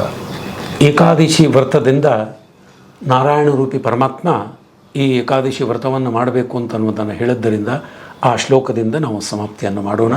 ನಾರಾಯಣಾಯ ಪರಿಪೂರ್ಣ ಗುಣಾರ್ಣವಾಯ ವಿಶ್ವೋದಯ ಸ್ಥಿತಿಲ ಉನ್ನೀಯತಿ ಪ್ರದಾಯ ಜ್ಞಾನಪ್ರದಾಯ ವಿಬುಧ ಅಸುರ ಸೌಖ್ಯ ದುಃಖ ಸತ್ಕಾರಣಾಯ ವಿದತಾಯ ನಮೋ ನಮಸ್ತೆ. ಅನೇನ ಭಾವಯೇಯತ್ ಪುಣ್ಯಂ ತದಾಪ್ನೋತು ಗುರುಂ ಮಮ ನಾಹಂಕರ್ತ ಹರಿರೇವ ಕರ್ತ ತತ್ಪೂಜಾ ಕರ್ಮಚಾಖಿಲಂ ತಥಾಪಿ ಮತ್ಕೃತಾ ಪೂಜಾ ತ್ವತ್ಪ್ರಸಾದೇನ ನಾನ್ಯಥಾ.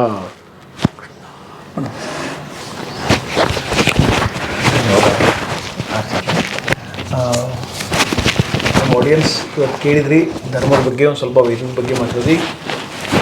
ಡೀಟೇಲ್ಡ್ ಆಗಿ ಏಕಾದಶಿ ಯಾಕೆ ಮಾಡಬೇಕು, what is the scientific benefit, ಆಮೇಲೆ ನಮ್ಮ ಪುರಾಣದ ಬಗ್ಗೆ ಇಲ್ಲ ವೇದದ ಪ್ರಕಾರ ಏಕಾದಶಿ ಮಹತ್ವ ಏನು ಅಂತ ತಿಳ್ಕೊಂಡ್ವಿ. ಈ ಎಪಿಸೋಡ್ ಏಕಾದಶಿ ಸ್ಪೆಷಲ್ ಇತ್ತು, ನಿಮಗೆಲ್ಲ ಇಷ್ಟ ಆಗ್ಬೋದು ಅಂತ ಅನ್ಕೋತೀನಿ.